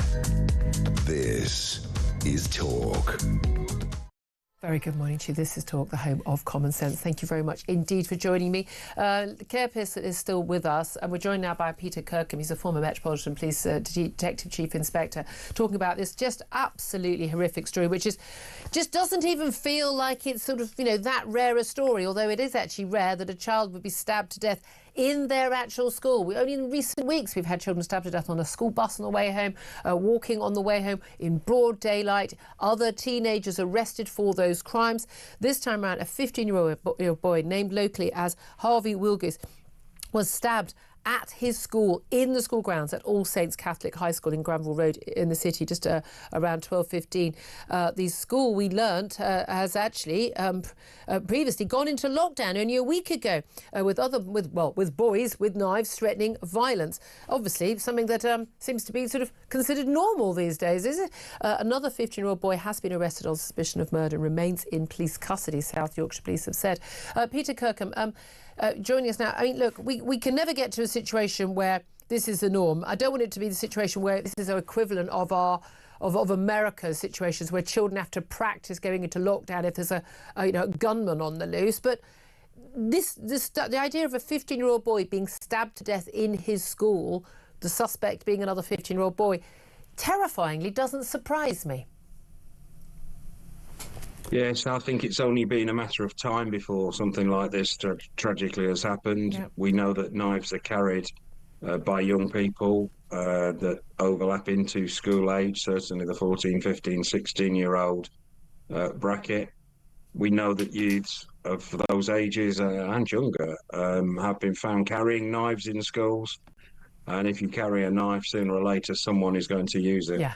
Exactly. And unfortunately, it's just a matter of time. Well, we understand, and in the police, and we obviously have to be careful because if there are charges brought, obviously, we want to not prejudice the child, but we understand that the school, interestingly, it's been rated good by Ofsted. It's been inspected the last couple of years. Apparently, they've got a strong ethos of warmth and respect. People didn't seem to have an issue with this school, but we understand that only a week ago, this school was in lockdown. When children threatening violence were in the school, there have been messages online, children, basically hiding under their desks in locked classrooms. I mean, I don't know about you, Peter. This didn't ever happen in my comp. I'm guessing it didn't happen in your school either. The kids weren't even talking about this as something unusual. It is unusual. We might feel that it's more common than it is in schools. It is unusual still to have this level of violence there. It's not unusual for there to be disturbances. It's not unusual for there to be violence, but it is unusual for it to result in someone's death from stabbing. The head teacher, Sean Pender, had sent a message to parents on the 29th of January about a lockdown at the site, and he said the action was due to threatening behaviour between a small number of students. Now, we're told, we must avoid speculation and sharing of content online, but there is a lot of content online. Let's talk hypothetically. If it were the case that a teenage boy came into school with a knife, threatened to stab another pupil with or without other children, other boys or girls involved, and appeared at the school a week later and did stab that pupil, would we not be questioning why that child was allowed back into the school? I would expect as a parent, if any child brought a knife into the school under any circumstances, that child was instantly expelled, not suspended, instantly expelled. Certainly never allowed back there, and instant action, police action and interventions would take place. We know from the Axel Rudiger-Parner case that he had planned. He'd gone in and attacked kids at his old high school, went in with a hockey stick and had beaten someone, actually, got a broken hand as a result. We know he had planned to go and stab pupils at his old school on the final day, and it was only his father intervening, stopping the cab driver. This was just, a week before the horrific stabbings at Southport that left 3 girls dead and many others injured. And again, he'd been found with a knife on previous occasions on a bus, had a knife with him when he was trying to go back to that school. He'd been attacked. Why is it that police and the authorities, the schools, are not catching these kids sooner? I think they often are caught sooner, but where you've got an intervention by police or somebody else removing a knife before it's used, before it's even brandished, whilst it's just found in someone's pocket or in their bag, we know that the sentences that are given by the courts, if it even reaches the courts, are totally inadequate. Yeah. More concerning, where a knife is brandished, where a knife is used but isn't used in a fatal way, that sort of near miss, and they all are near misses, because there are things that you don't control yourself when you are using a knife. There are things that are beyond your control that could be the difference between life and death for the victim. Yeah. And so every use of a knife is a near miss, and yet they're not treated as near miss murders. Yeah, but exactly, that's the thing. The sentences are inadequate. Absolutely, and again, serious intervention. Why are you carrying a knife? What is your purpose? Are you fearful? What's happening at home? What's happening in your local area? We need to have these full-on interventions. This seems to me to be a much better use of police time and the authorities' time than dealing with the aftermath and dealing with the child on a morgue slab. I just can't imagine a scenario. It was bad enough we're talking about kids going to a Taylor Swift, summer club. And not coming out alive, a child going to school. You need to be able to, as a parent, just go, yeah, my kid's in school, my kid's safe. We need to do everything possible to prevent these sorts of things, and there's a lot more that could be done as part of the reaction to those non-fatal interventions where a knife is found. Someone's known to be carrying a knife on one occasion. Yeah. You could make a law that said that those people are subject to random stop and search without any cause whatsoever for a period of 12 months or 3 years or whatever it might be. I'd search them every day. Indeed, and that could be included in a school policy that if you've been found with a knife in school, you're going to get searched and shaken by the ankles every morning to see what falls out of your pockets. I just don't want that kid in my kid's school. It won't stop it. I know. I think that kid should be in a special unit. I'm sorry. We've got to look after the interests of the most kids rather than. Can I also ask you about another case? I mean, again, we're going to see where the charges are brought. We'll see what happens. But I cannot imagine what those parents of Harvey Wilgoose are going through right now, and the other parents at the school as well, knowing that inadequate safeguards. But let's talk about Lucy Letby. It's been a press conference this morning from medics. One, indeed, was actually used by the prosecution in the case against Lucy Letby. Politicians, including David Davis and many other campaigners, who are convinced she, the NHS nurse, is a victim of a terrible miscarriage of justice. She, of course, is serving life for 7 murders of babies and 7 attempted murders of babies at the Countess of Chester Hospital. Now, I have to say, none of the evidence that I have seen since the claims of the miscarriage of justice come to light suggests actually that this is a terrible miscarriage of justice. We've got an inquiry into what went wrong. She's applied for appeals. Her lawyers have now applied to the Criminal Cases Review Commission to investigate her case as a potential miscarriage of justice. From what you've seen so far, do you think there is a potential miscarriage of justice? Do we need to have a full review of this case to ensure that we can lay this case to rest? On the basis of what I've seen in the public domain, and there is a relatively large amount of information in the public domain in relation to this case, but I wouldn't pretend to have read chapter and verse on it. No. There are some significant issues that do need to be looked at fully and to be examined fully. With these sorts of cases, as the senior investigating officer and as the Crown Prosecutor, you're entirely in the hands, really, of the pathologists. Yeah. And we've seen problems in the past with pathologists who have been very bombastic about their opinion being correct. Yeah. But at the end of the day, quite often it's just an opinion. And there are different counter experiences. Although what's interesting is that in her defence, and she had top barristers. She didn't have some guy who's just qualified. No, or anything. for sure. They had numerous different reports from numerous different pathologists. They didn't present that as part of their defence because it didn't actually. Didn't count in her favour. Most of the stuff I've seen written about most of the claims so far have been about sort of statistical evidence, like, as if it was just that she was convicted on she was the only nurse on duty, it must have been her, sort of statistical evidence, which is not, I mean, it was like 5 minutes of the case. That wasn't even relevant to the case. But also this idea that it's, again, all circumstantial. And that's not the case. A jury sat through this case for many, many, many, many months. And I'm not saying juries are infallible, but they came up with very nuanced verdicts over a period of weeks, different verdicts for different cases. Some were not guilty, some they couldn't agree on, some were guilty. They were looking at a high bar for the evidence, and the evidence was, overwhelming in many of those cases. It was, though, largely circumstantial. There was very little in the way of I saw her do this. There were a number of occasions when she was seen doing things. I mean, that's but my thing is, I believe my best guess is that she is guilty. However, it would be a good thing, would it not, for this to be fully investigated again, to lay it to rest. So whether she is innocent or is she guilty, can we all agree, sort of thing. Yes, it would, and the defence seemed to have put together a panel of eminent doctors that specialise in neonatal situations and such like, with a range of views, experts from across the world, and I think that's as good a way as any of reviewing the case. Yeah.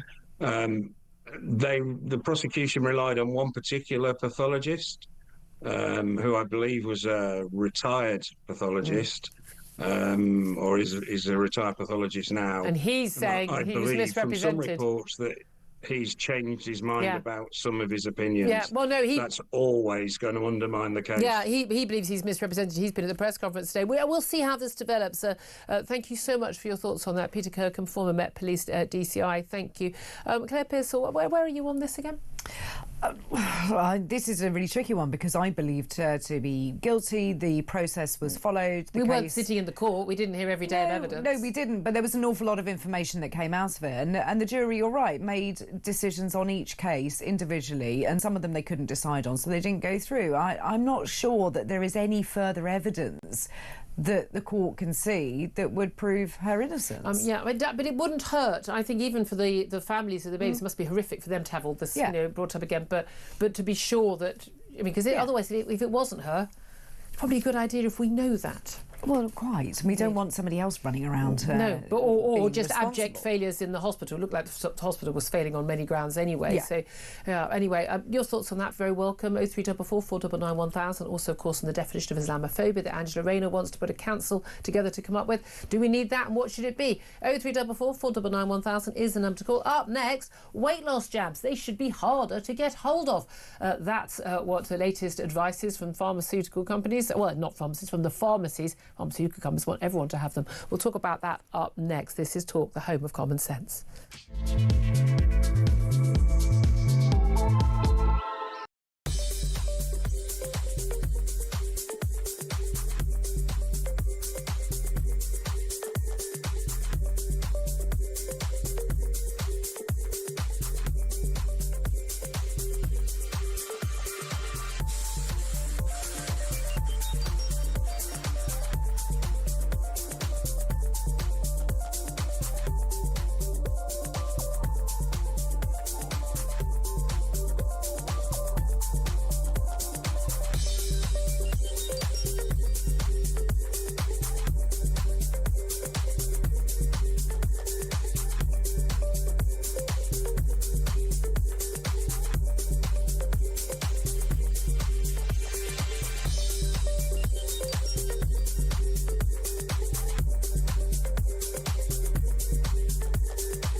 Starmer cannot align himself with anything that the United States is doing because his own base will tear chunks out of him, and they'll go, but you're enabling a fascist and this, that, and the really sensible and mature way that they respond to everything. Yes. So he can't do that, even though he is looking right now at what's happening and thinking, if you were to pick a side in the upcoming fight between the EU and the US, there's no question which side you'd pick. You go with the one that's actually got the economic growth, that has the sort of... And could give you a trade deal away from a bloc that we voted to leave.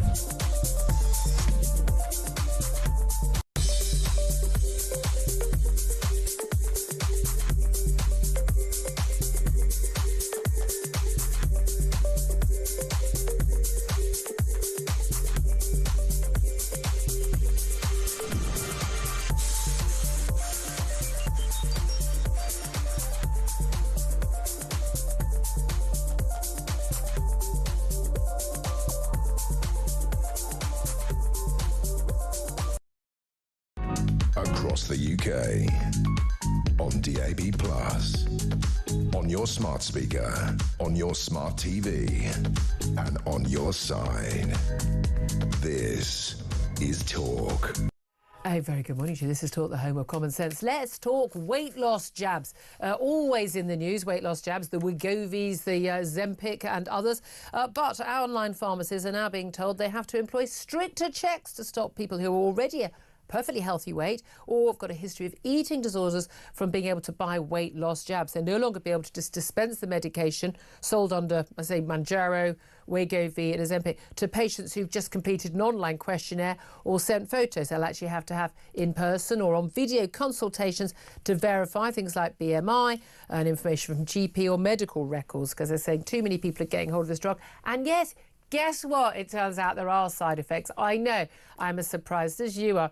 Let's talk about this now with Giles Yeo. He's a professor of molecular neuroendocrinology and he's programme leader at the MRC Metabolic Diseases Unit in Cambridge. Giles, we don't have time for the interview now. We've done your job title. Good morning to you, sir.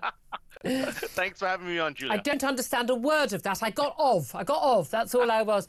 Giles, explain to us, first of all, how do these weight loss jabs work and why are pharmacies and others, why are they a bit worried about people who don't, quote, need them getting hold of them?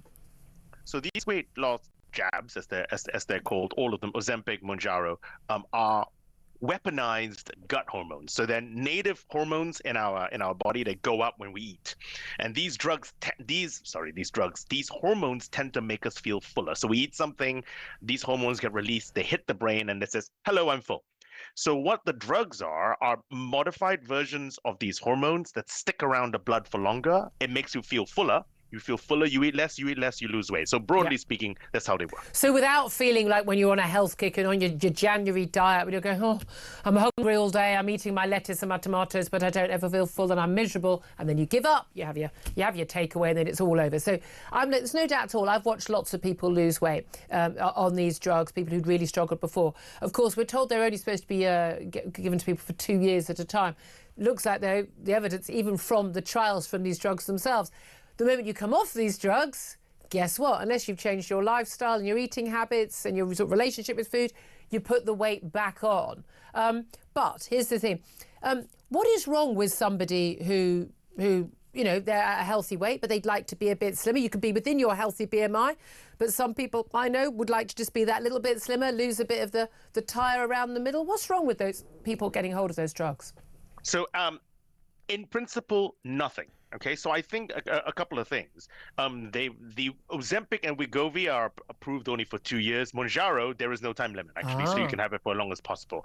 Now, the issue is these drugs at the moment are broadly safe. There are side effects, as you point out, but broadly safe. But we need to know what happens when hundreds of thousands and millions of people are on these drugs for longer to see what the longer-term side effects may be. We don't think it's going to be that, but so before you get actually people who are healthy and want to use it for cosmetic reasons to use it, we need to know a lot more. Right, you're saying there needs to be a health benefit that is provable to take any potential risk. Now, I absolutely do expect, Giles, that there will be long-term side effects because pharmaceutical companies have a very long history of being very quiet about negative side effects. And it's only these drugs were being hailed by all the celebrities, everyone in the news going, oh, I finally lost weight. And now we're seeing people talking about the side effects. But it's particularly an issue, isn't it? It's people who haven't gone to the doctor and got it, whether private or through NHS, but who've actually got these online, bought some. We don't even know necessarily what drugs they're actually getting hold of. Are they actually dangerous drugs that, and we've already seen, a big uptick in people going to hospital needing emergency treatment because they've been using these drugs. So the good thing about these drugs is that they're powerful and they work. The bad thing about these drugs is that they're powerful and they work for everybody. It doesn't matter if you are a 30-stone man trying to lose weight. That's what it's designed for. That's what you should be having. It will also work for a 7-stone, 16-year-old girl. And I think ultimately that is the issue, where the former, the guy trying to lose weight, fine. That's what it's designed for. Otherwise, it can really cause harm and maybe even death. So the physicians, the doctors really do need line of sight of the actual person that they're prescribing the drugs to. They're drugs, they should be treated as drugs. Absolutely, I completely agree with you on that. And again, just someone just filling in an online form, I would have thought even somebody, online video, or even they could just claim to be someone else unless they've got proof of ID and getting their medical records. But when you say these work, I mean, this is the interesting thing. We spoke to Carl Hennigan at Oxford University about this some time ago, and he pointed out, looking at the evidence produced by these drug companies themselves, again, about if you come off them, you put the weight back on, as is often the case with diets that don't involve a major, full lifetime change in your abilities to handle, real relationship with food. But on average, people are losing. They can lose, say, 10% of their body weight if they're overweight. So say you've got someone who's 20 stone and they're able to lose, lose, or even 10% of their body weight, lose 2 stone. You're still only looking at, over a year, you're looking at people losing half a pound a week. You could just give up your lattes in the morning at Starbucks and you would lose that weight.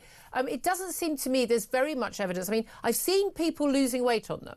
And I get that. But actually, they could lose weight if they just gave up some of the foods that are unhealthy in the first place. So why are we pushing a drug which will have side effects? Because all drugs come with risks of some sort, when there is a perfectly healthy way of people losing weight, which is better for them because it involves lifestyle changes long term, it involves them eating more healthily generally, it will involve them exercising. And shouldn't we be pushing that rather than yet another drug that we can put people on for the rest of their lives?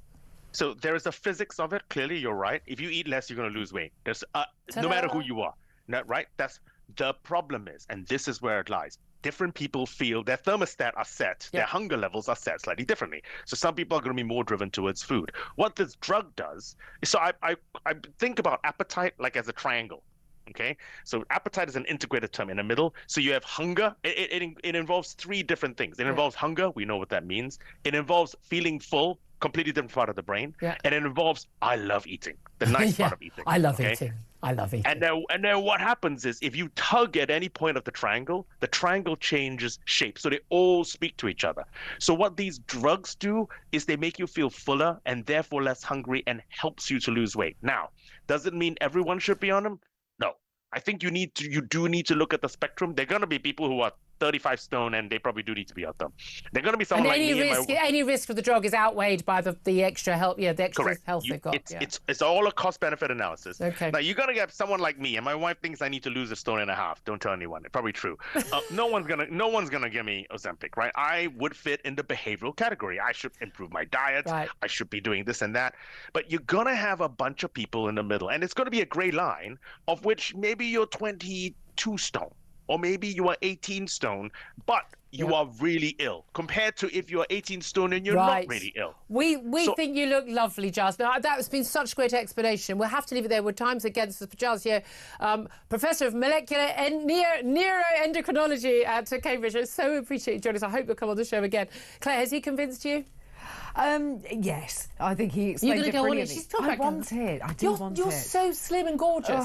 Oh, thank you. But this is my worry. We're all going to turn into those mad women in Hollywood who don't eat for 5 weeks before the Oscars. This is no way to live. I'm with him. I like food. I like eating, but I don't trust people who don't. Do you know? I don't think they enjoy life. Oh, you can enjoy life. Trust me. Anyway, well, I'd love to hear your thoughts on that. Do get in touch. I'd love to hear from you. If you're on the drugs, give us a call, 0344 499 1000. This is Talk.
across the UK. On DAB+, on your smart speaker, on your smart TV, and on your side. This is Talk.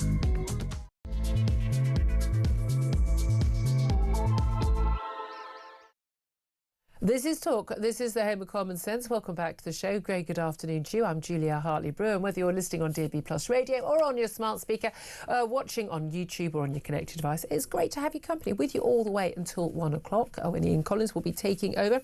Lots to talk about today. Just to let you know that lawyers for the convicted child serial killer Lucy Letby have applied to the Criminal Cases Review Commission to investigate her case as a potential miscarriage of justice. Big press conference this morning involving a senior medical figure who was actually he gave evidence for the prosecution. Well, his evidence was used in the prosecution of Lucy Letby, and David Davies, senior Tory MP, backing the calls for her case. We'll keep you up to date on the developments there. Also going to be talking about tariffs, because China this morning announced retaliatory tariffs on some American goods as Donald Trump's 10% tariffs on all Chinese goods came into force this morning. Meanwhile, Canadian Prime Minister Justin Trudeau caved into Donald Trump's tariff threat and said he would push ahead with border security measures after crisis talks with the US President yesterday. And of course, we also saw the President of Mexico doing exactly the same. Now, also going to be talking about lockdown. Yes, let's think back to those wonderful, happy days when we were locked in our homes and told who we could and could not see, whether we could go to work or not, and everything else in between.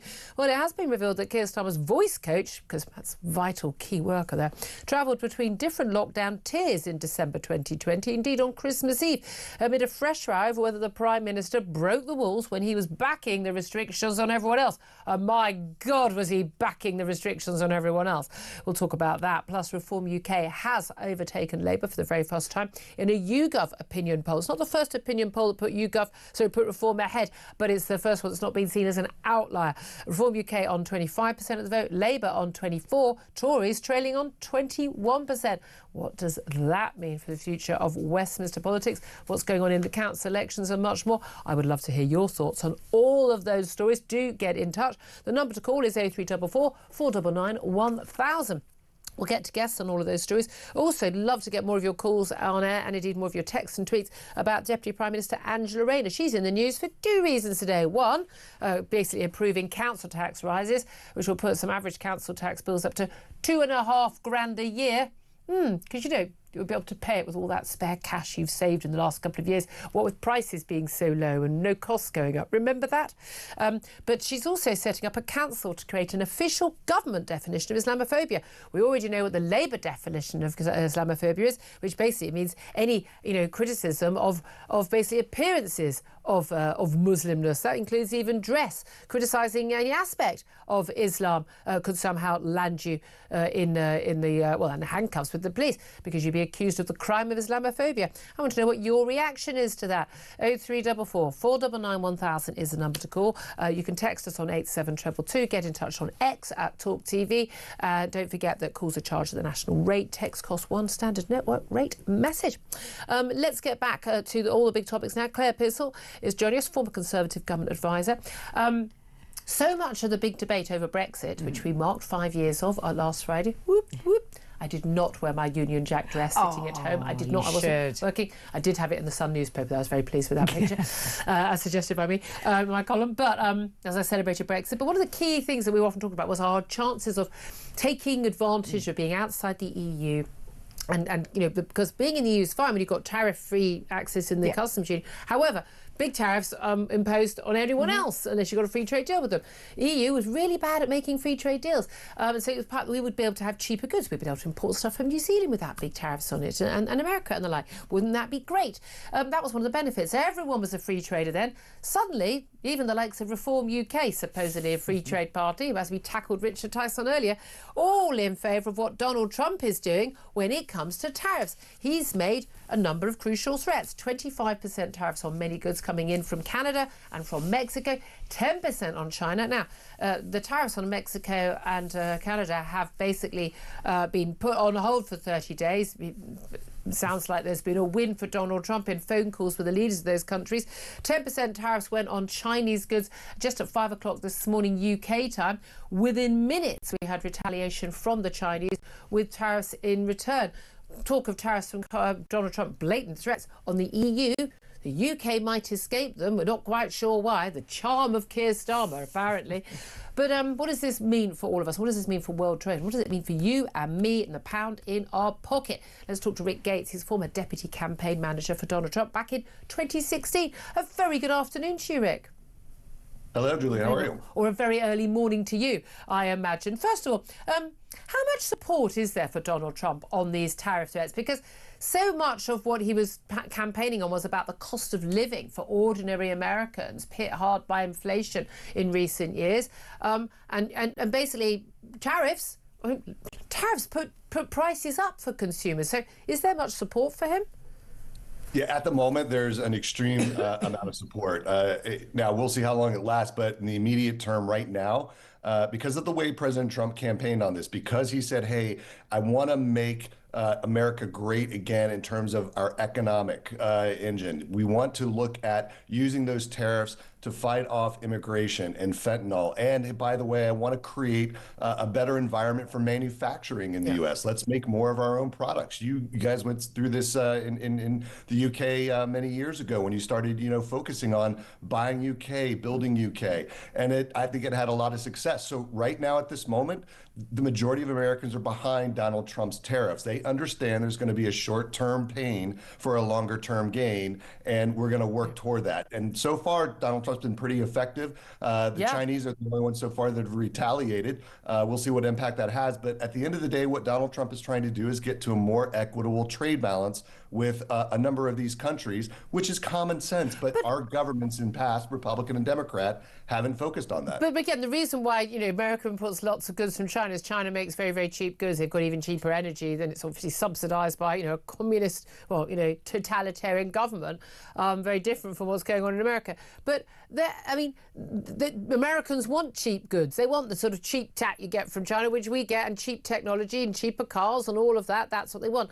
Is this a battle between prices and jobs? Because one of the sort of arguments from the globalists is that, we'll have completely free trade, we'll have no borders, won't that be great? And basically, some countries will do better making something, some others. But the reality of that means you basically don't manufacture anything in Western countries because your energy costs, your wage costs are just way too high. So it's all very well having cheap prices, but there aren't any jobs for anybody to earn the money to pay those cheap prices. And it's about onshoring those manufacturing jobs, particularly in those key swing states which were crucial to Donald Trump's victory. Trouble with this, of course, is that, as I say, fundamentally, he can win the battle with Canada and Mexico. America has the economic might. But China is a different matter entirely, quite apart from the fact that Xi Jinping doesn't need to quite literally kowtow to Donald Trump. He knows that Donald Trump needs him as much as he needs Donald Trump. So where does that end? Yeah, this is the interesting part. China's economy is not flourishing like it once was, and there are issues with respect to how far President Xi can take this. And if you look at what they're doing, they imposed specific tariffs as a retaliatory measure against the U.S., but that was just to get to the negotiating table. If you look at the Chinese rhetoric, they could have gone to a lot more extreme. So I think if you look at it was a shot across the bows. But it was crucial stuff, some rare minerals and some things like that are vital to mobile phone components and things like that. And the investigation into Google and things like that. These are very targeted, aren't they?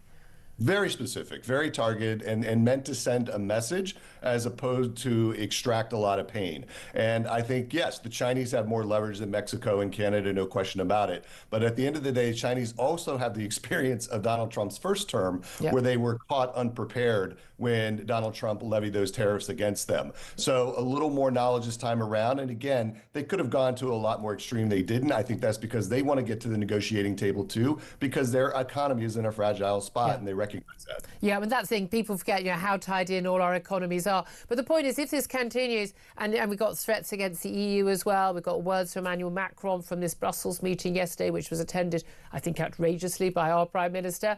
Not a member of the EU, he just hasn't got that memo yet.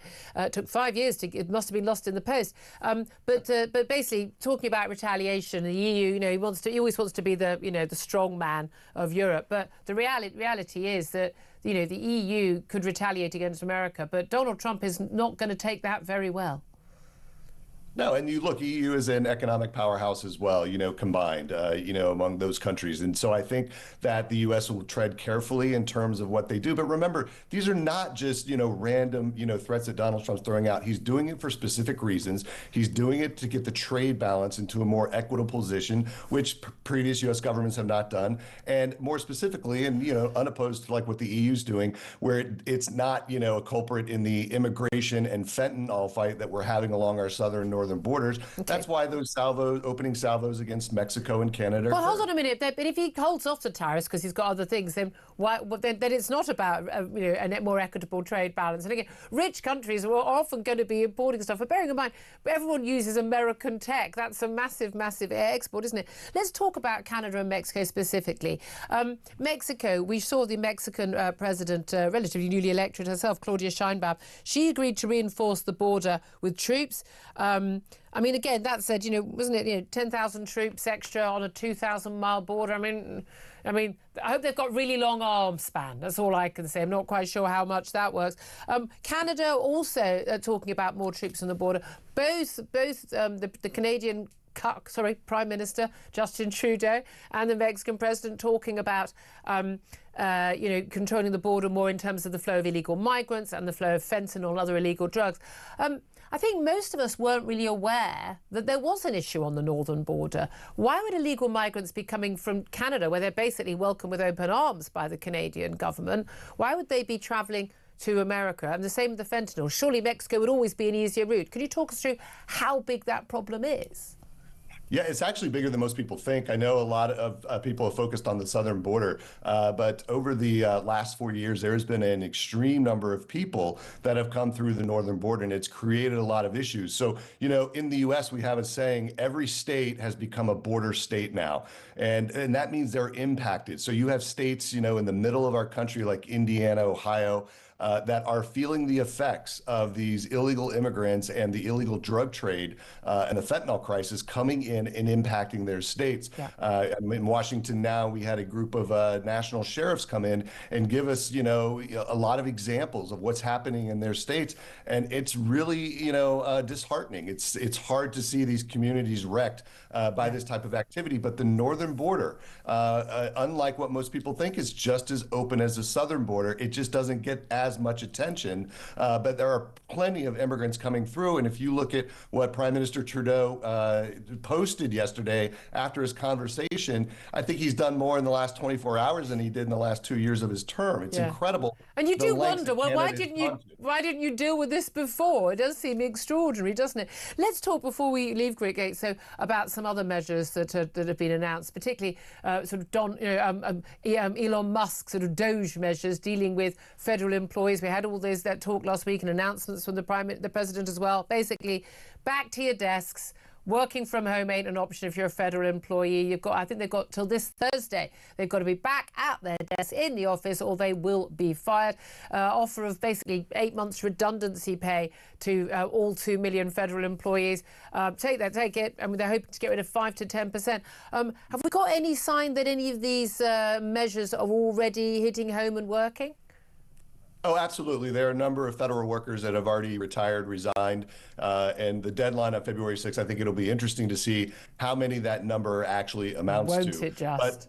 Yeah, look, at the end of the day, it's no secret. If you're a doctor, you have to go into the hospital to work, right? If you're a federal worker and you're being paid by taxpayers to do the work of the American people, you got to be at your office to work. And it's just a state of mind. Yes, COVID kind of, gave us this opportunity to work remotely, work by Zoom, work from another jurisdiction. But we're trying to get government working again. And part of that is getting the workers back into the offices. Yeah, I mean, it doesn't seem too much to ask, does it? It really, really doesn't. What do you make? I mean, you worked as a deputy campaign manager for Donald Trump in 2016. He seems to be so much more organised together. Got a team. I mean, let's face it, he was surprised in 2016. You can see the looks of shock on their faces when they announced he was the winner. But he's very much more organised. He's hit the ground running. A lot of executive orders. I'm not going to agree with everything he does, but I agree with an awful lot. Tackling the diversity, woke agenda, all of that. What do you think his attitude is to Britain? We're told that, Britain may well escape these tariffs and threats, and he seems to have a good relationship with Keir Starmer, I think, against everyone's expectation. But what do you think Donald Trump's attitude to us Brits is? I think it's very positive. He's always had a positive, attitude toward it. Again, he's not going to allow America to be, disenfranchised in any way by, the UK. He's going to protect American interests. But at the same time, he obviously has, a number of real estate assets over there. He's got family history over there.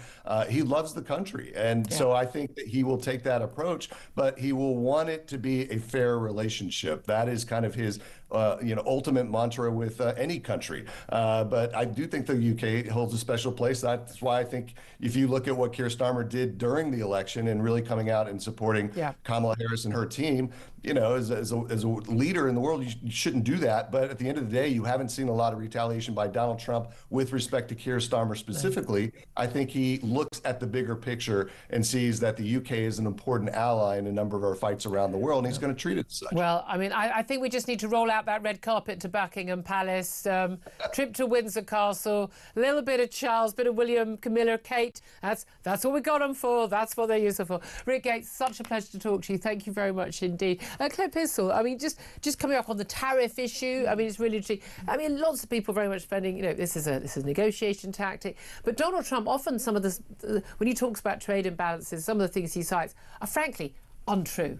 I mean, even being generous to them, they're untrue. They're just complete pie-in-the-sky nonsense, a lot of it. Yeah, and he does a lot of that. He'll put out some really bold statements, and then you'll find with a specific figure. Yeah, with a specific figure. And when anybody goes and looks for it, they just go, well, hang on, this is not right. But he's moved on to the next subject. Yeah. He is one step ahead, and he's going for that one. And he tends to scatter those things around and see which one falls and stays in his favour. Yeah. I mean, you always wonder, where did you get that figure from? I mean, don't give a figure if you're not sure. He just says it so convincingly. What do you make of this?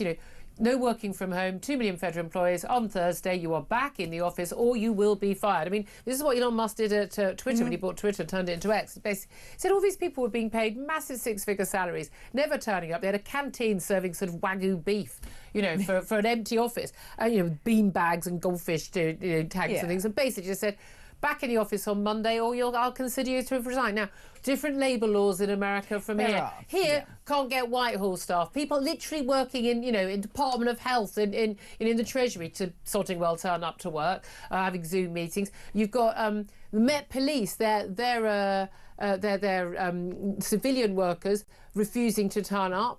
Literally refusing to turn up in the office. I mean, God, if you're dealing with any police cases at the moment involving any admin, that's why you ain't getting any. No one's getting back to you.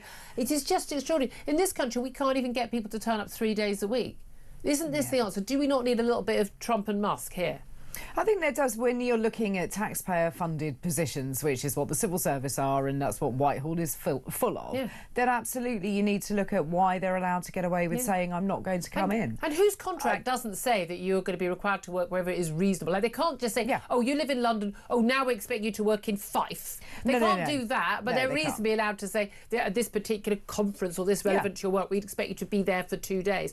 This is, I mean, have these people read their employment contracts, and why do not the bosses just say, why do not ministers just say, seriously, read your contract, feel free to go off and get another job, but on Thursday, you're going to be in the office. Because they don't want to upset anybody, do they? God they don't forbid want to be we'd upset anybody. They don't want it to be unfair. Working from home, opposing it is a general thing, particularly for people in Whitehall. It probably makes us far right. Everything else does. Everything else does. I can't wait to get to more of your calls, please, on lots of the topics we are talking about. In particular, asking about Dame. I don't know. She probably will be one day, won't she?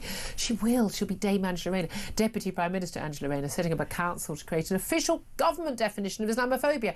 Because honestly, if there's one problem this country really needs to solve, it's what is the definition of Islamophobia? And what we need to do is criminalise a load of people who are criticising apparently outward signs of Muslimness. Deep sighs all round. Give us a call, 0344 499 1000. If you want to get in touch about Trump and his tariffs and anything else we're talking about, do get in touch. This is Talk. We are the home of common sense.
full-length runway in Britain was built in the 1940s. No progress in 80 years. A third runway could increase potential GDP by 0.43% by 2050. Could a new runway be built that abides with carbon targets, concerns around noise pollution and concerns around air pollution? That a third runway at Heathrow would unlock further growth, boost investment, increase exports and make the UK more open and more connected.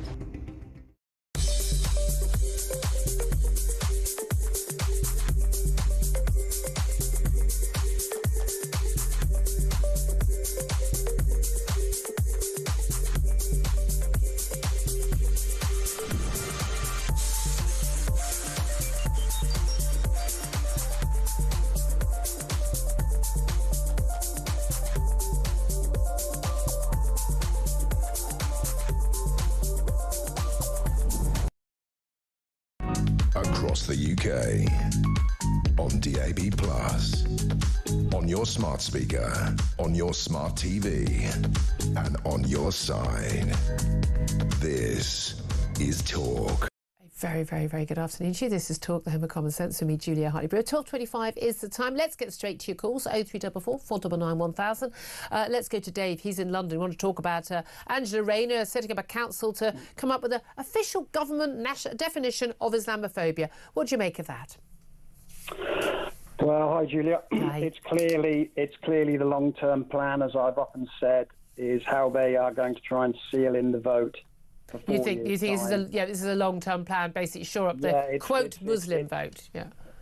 It's one of a dozen things they've got going on.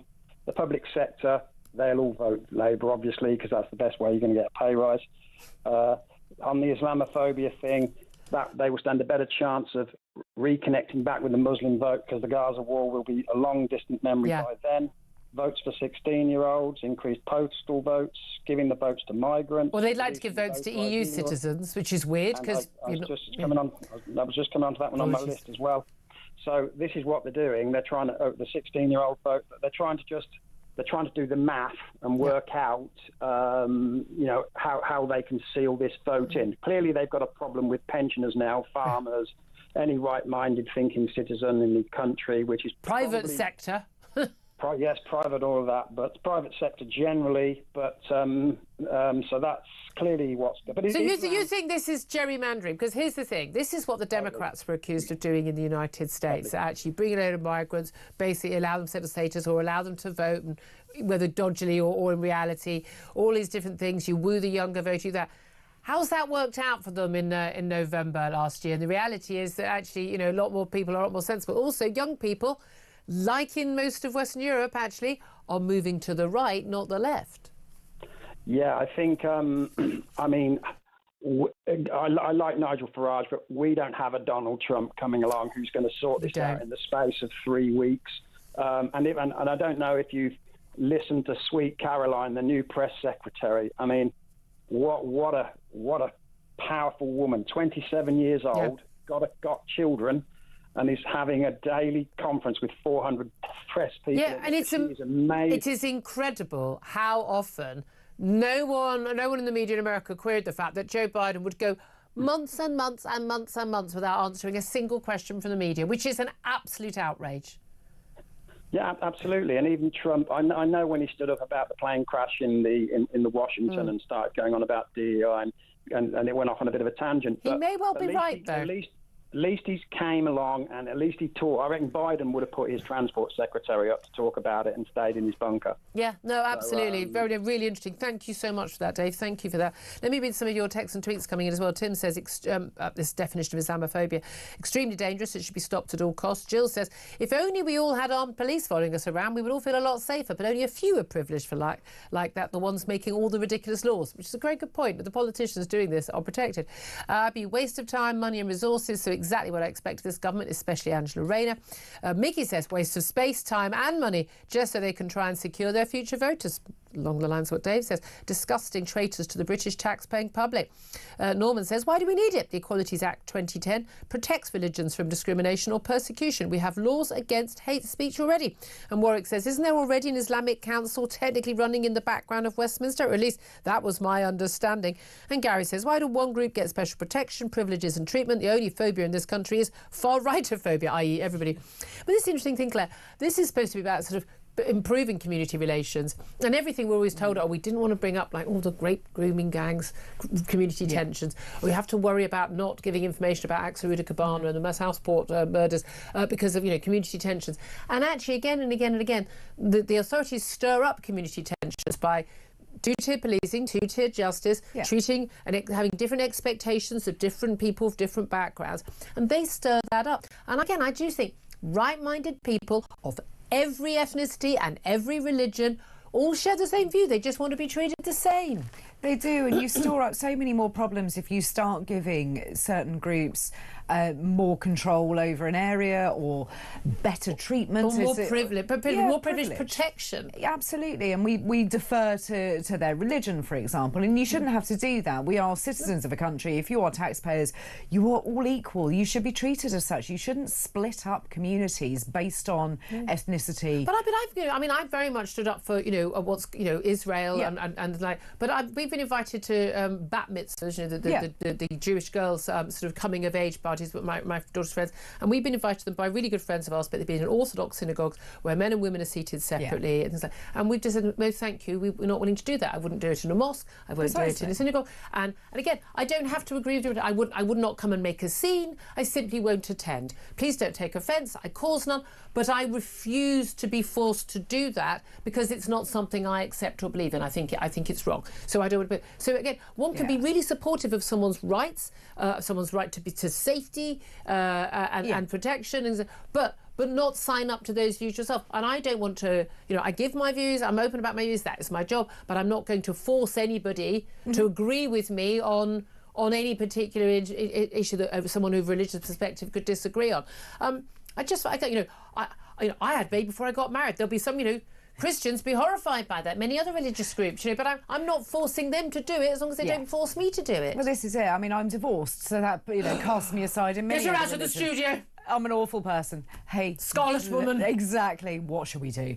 I think we should probably stone you, shouldn't we? Oh, I don't know. It's so difficult to keep up with the rules these days. I'm busy this afternoon. If we could arrange for another day, that would be great. Sorry. I love this show. I mean, just doing it is so much fun. Let's go to another call. Rachel is in Manchester. Rachel, you wanted to... We're being very glib and light, but actually a very serious subject. You definitely want to talk about a serious subject, this horrific school stabbing. What do you want to say? Yeah, hi, Julia. Hello. Hi, I'm just in the supermarket at the minute, so if you hear any Don't worry. noises. Often people call in and we call you back at really inopportune moments. I know, yeah, I've been loitering around the wine. I do that anyway. I don't use the excuse of being on the phone. Yeah. Anyway, yeah. So my son, he's autistic, and he was in mainstream at the time. So in their little hub for the SEN kids, they had a boy in there who was it was horrible. He was a bully. He used to bully my son. He used to bully another boy who my son used to stick up for all the time. Yeah.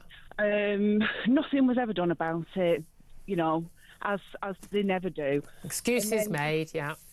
Yeah, so this one day he said to my son that he was going to bring a knife into school and stab him, and that he knew a lot. How old was your son at the time? He was 13. Absolutely terrifying. And did your son tell you? Yeah, sorry, no, he was 12 actually. 12? Yes, he did. They didn't tell me. He said that he knew a load of year 11s that could beat him up as well. Yeah. So my son had huge anxiety about going to school anyway. Yeah. And, I was fuming because I've been telling my son that he's safe at school, it's fine, he's safe, blah, blah, blah. And then that happened. And they didn't tell me, he told me. So your son had told the teachers, but the teachers didn't tell you? Yeah, and then he told you. So what did you do? Because I imagine, before he's even got the words out of his mouth, I'm already on the way to the school at that point. Well, yeah, this was later on in the evening, so the first thing I did was phone the police. Yep. I said, I'm not having it. No, I'm not having it. And he was really frightened. My son was really frightened because he thought that he was going to go into school and they were going, oh, yeah, I'm on phone the police, like they do. But yeah, I phoned the police and the police were absolutely brilliant. He was like, I don't deal with bullies, it's just, I hate them. And he went round on a Sunday. This lad was in care. Right. And he went round on the Sunday and threw him in the back of the van and give him a good ticking off. But school was saying to me, well, no, they said, well, it wasn't that bad. What do you mean? Well, he didn't actually stab him to death, so that's okay. Yeah, but they said, oh, your son was saying stuff to him as well. And I said, so what?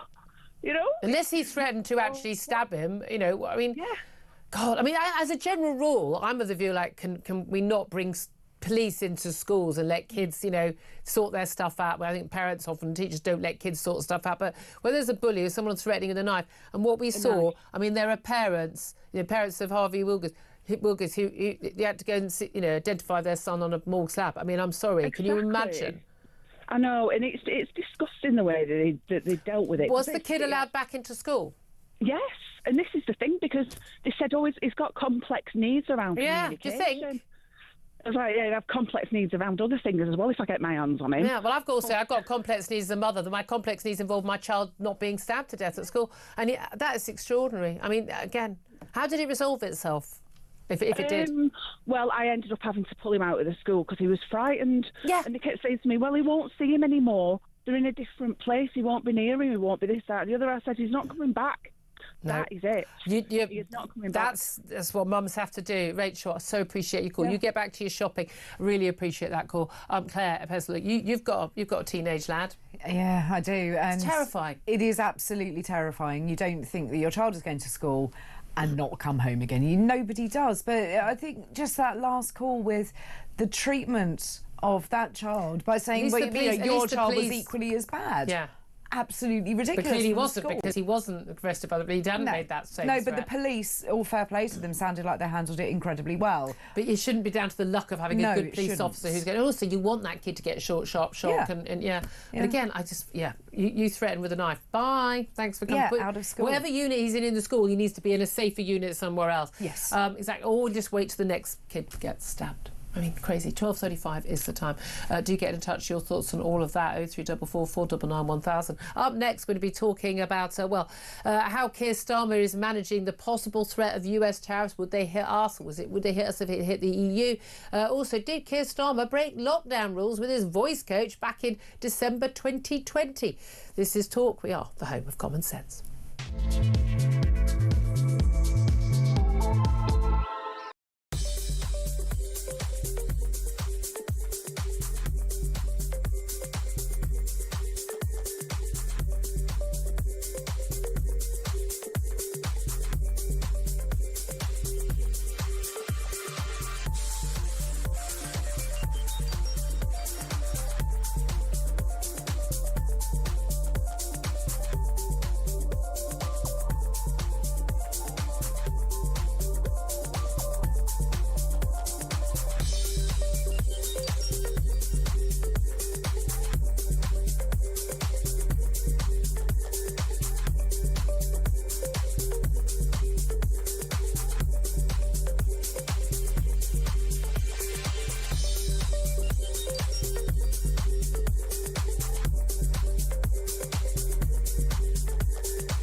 across the UK.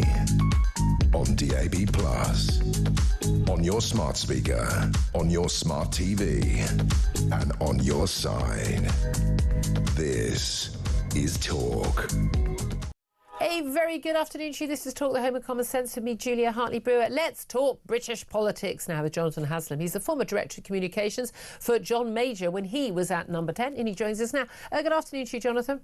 Good afternoon, Julia. Thank you so much for joining us. Well, look, let's talk first of all. I mean, the topic we're talking about an awful lot today is this new definition of Islamophobia that Angela Rayner is putting a council together with. The former Tory Attorney General, Dominic Grieve, is supposedly being heading this council to come up with an official government definition of Islamophobia. First of all, do we need a government definition of Islamophobia? I'm very wary about this. I am very, very concerned about freedom of speech. I'm very wary, as a number of your callers have said, about the idea of splitting off sectors of British society and having special rules for them. Now, it is said that Rayner is also thinking about whether or not there should be a similar council on anti-Semitism. I mean, the plain fact is, as one of your callers said, we've got an Equality Act of 2010, and that should mean that we are all treated as equal citizens and respect each other's faiths and beliefs. And that seems to me a very strong place to start. Because the other aspect to this is that two aspects. First of all, we are concerned about an integrated society that has British values, whatever the colour of our skin, our caste, our religious beliefs or whatever. There should be something there which brings us all together. The other point that I'm really concerned about is the potential then to see an expansion of the thing that was being called Sharia law, which is actually the law which is imposed in Islam, and the extent to which that is treated within some communities as a substitute for British law. Yeah, that's wrong. If we're going to bring the societies together, stop treating people differently. We've got an Equality Act. Let's not play off one sector of society against another. And I have a great deal of respect for Dominic Grieve, very, very intelligent man and such like. I don't think he's actually been formally approached, which would be part of the argument for saying this is not properly thought out at this stage. Treat very, very carefully, because this has been going on for a long time. 2018, there was a committee headed by Wes Streeting that came up with some sort of a definition. And if you read that definition, it just seems to me that it's an open door for cancelling free speech and actually making things worse. That's not where we need to start from. Absolutely. I certainly agree with that. What do you make of Trump and tariffs? And obviously we have these threats against Canada and Mexico now. Those tariff threats put on hold 25% tariffs in return for work at the border by both those countries to tackle not just illegal migration, but also fentanyl and other opioids coming into the US. But 10% tariffs on China, retaliation from China, threats they came into force this morning, threats against the EU. We've got Emmanuel Macron and others in Brussels yesterday at that meeting with Keir Starmer, basically, talking tough about, Europe would respond. We're told that Britain somehow might well escape these tariffs, but stop. We don't have a massive imbalance of trade with America, so that wouldn't necessarily be an issue. But also, it appears that Donald Trump is getting on very well with Keir Starmer. I think against all of our better expectations. But there's no doubt at all, Britain can be caught up in a tariff war if it does happen across the Atlantic, or indeed with China, because of course it's going to affect a lot of the goods that we buy. What would you, if you were still in Number 10, what would you be recommending to your Prime Minister at that point to do? Keep your head down at the moment. We're not in the crosshairs. Let's not make enemies on either side of the argument, because clearly the United States is a very, very important player. Donald Trump is using his economic might, to look at more than just trade matters. It's trade as a weapon for diplomacy. We've seen that with Mexico. We've seen it with the Canadians. Now, with the European Union, it's still a big market for us. And if we can improve relations and get easier trading arrangements, that would be very good news. But honestly, don't pick fights that you don't need to when you are likely to lose in any case. We're a small player, but we're a very open economy. We want free trade, and that's going to work to our benefit. Everybody's going to suffer if tariffs take over. Well, this is the interesting thing. I tackled Richard Tice, Deputy Leader of Reform UK, about this morning, because they're, very much pro-free trade in Reform UK, but apparently also pro-Donald Trump making tariff threats. Now, we're told about this, the balance of trade, but of course, when Canada and Mexico agreed to sort of put more troops on the borders to try and give more border control, then Donald Trump backs off. So it's clearly not about the balance of trade, otherwise he wouldn't have backed off, would he? But this is the thing. A lot of people in this country might be going, this isn't our problem, this is something that's happening over there, whether it's China or America or Europe. But we will be caught in the crosshairs. It will impact us. And tariffs are another word for a tax. It is a tax making goods that we buy from abroad more expensive. And making them more expensive for American consumers as well. So it's not something that works in the long period of time. And I think that we've got to be really open about it. Yes, of course, we would all like to have a free trade arrangement with the United States, but we do need to know about the downsides. And the most obvious ones are often brought out. They are, do you want chlorinated chicken to come? Do you want to have beef stuffed full of various chemicals to make already them is. And what's the impact on the British farming industry? So we need a wider debate. But let's, heaven's sake, I'll go back to it again, Julia, please. Don't pick fights that A, you can't win, and B, you don't need to be in. And for God's sake, we'll go back to my hobby horse, the Chagos Islands. Yes. That one's not off my agenda. No, that's it. You've heard it from me before. Since you've raised it, I mean, we thought there was a deal was going to all be signed, sealed and delivered with the Mauritius government for us to hand over British territory to a country that has never owned it, who are in league with China for some reason, and then pay them for the privilege of doing so. We thought that was all going to be signed and sealed before Donald Trump got in, but clearly it's still on the table. Do you think it's going to go ahead or not? I very much hope that we will get a sensible accommodation with the United States. We'll treat the Chagosians, who have been treated a bit roughly, better. We won't get into some devil's pact with the Mauritian government, because I don't think it works.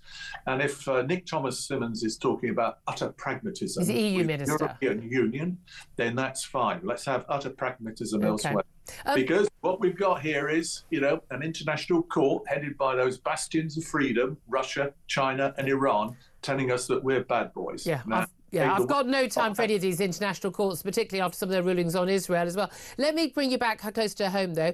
We did see last night a YouGov poll, the first sort of mainstream poll that has put Reform UK ahead, not just of the Tories, they've been ahead of the Tories quite a lot in recent weeks, but ahead even of Labour on 25 points, Labour on 24 points, Tories trailing behind on 21 points. Now, we've got a margin of error.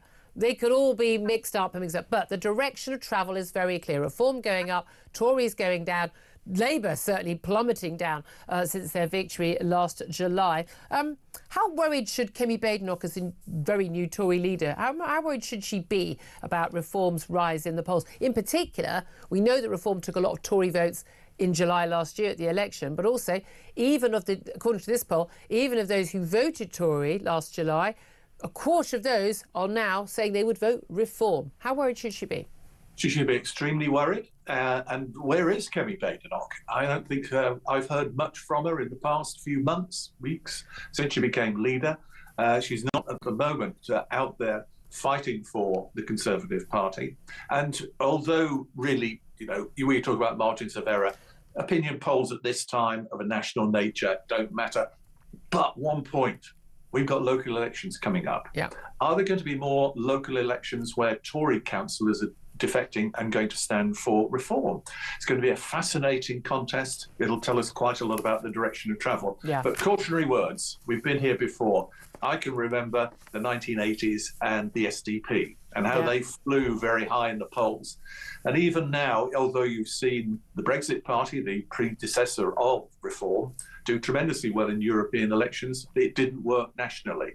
Things have changed, of course, they have, but let's see to the real tests. Then we'll get a better idea of how high.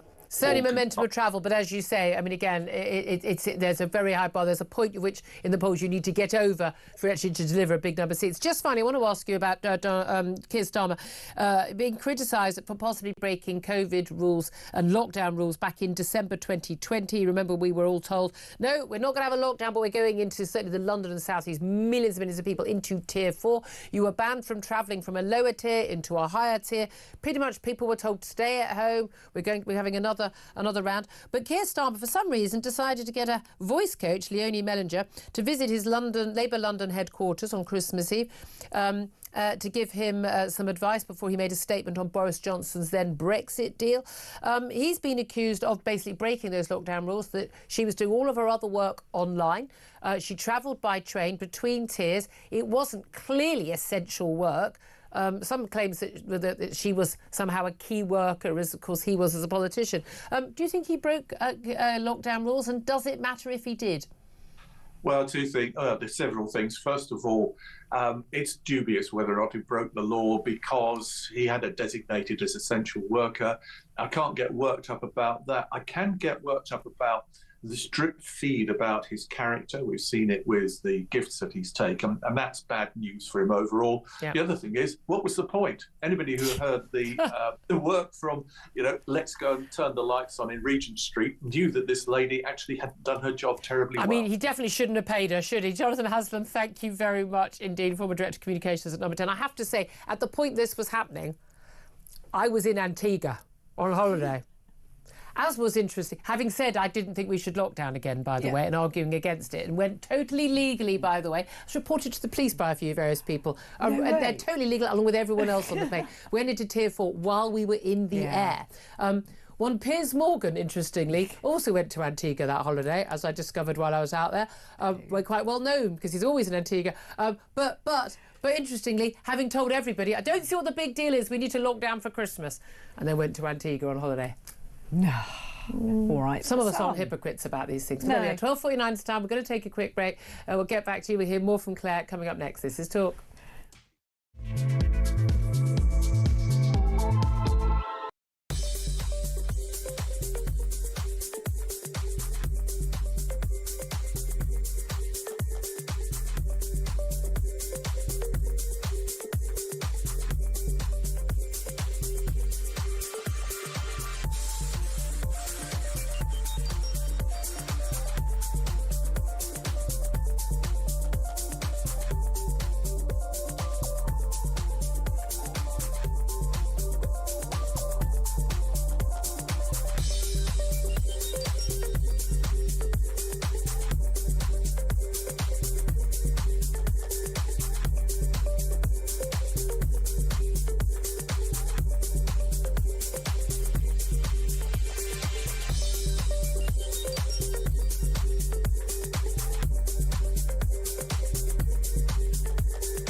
This is a blatant betrayal of what the people of Britain voted for and what you personally campaigned very hard for, and that was for us to leave. What is he doing there, Alex? Taking instructions, because that's all he's able to do. The man has no conviction, he has no ideology, he's got extremely zero levels of courage, and so he would much rather be told what to do, even if it's by a failing organisation that seems to make every single mistake that could be made.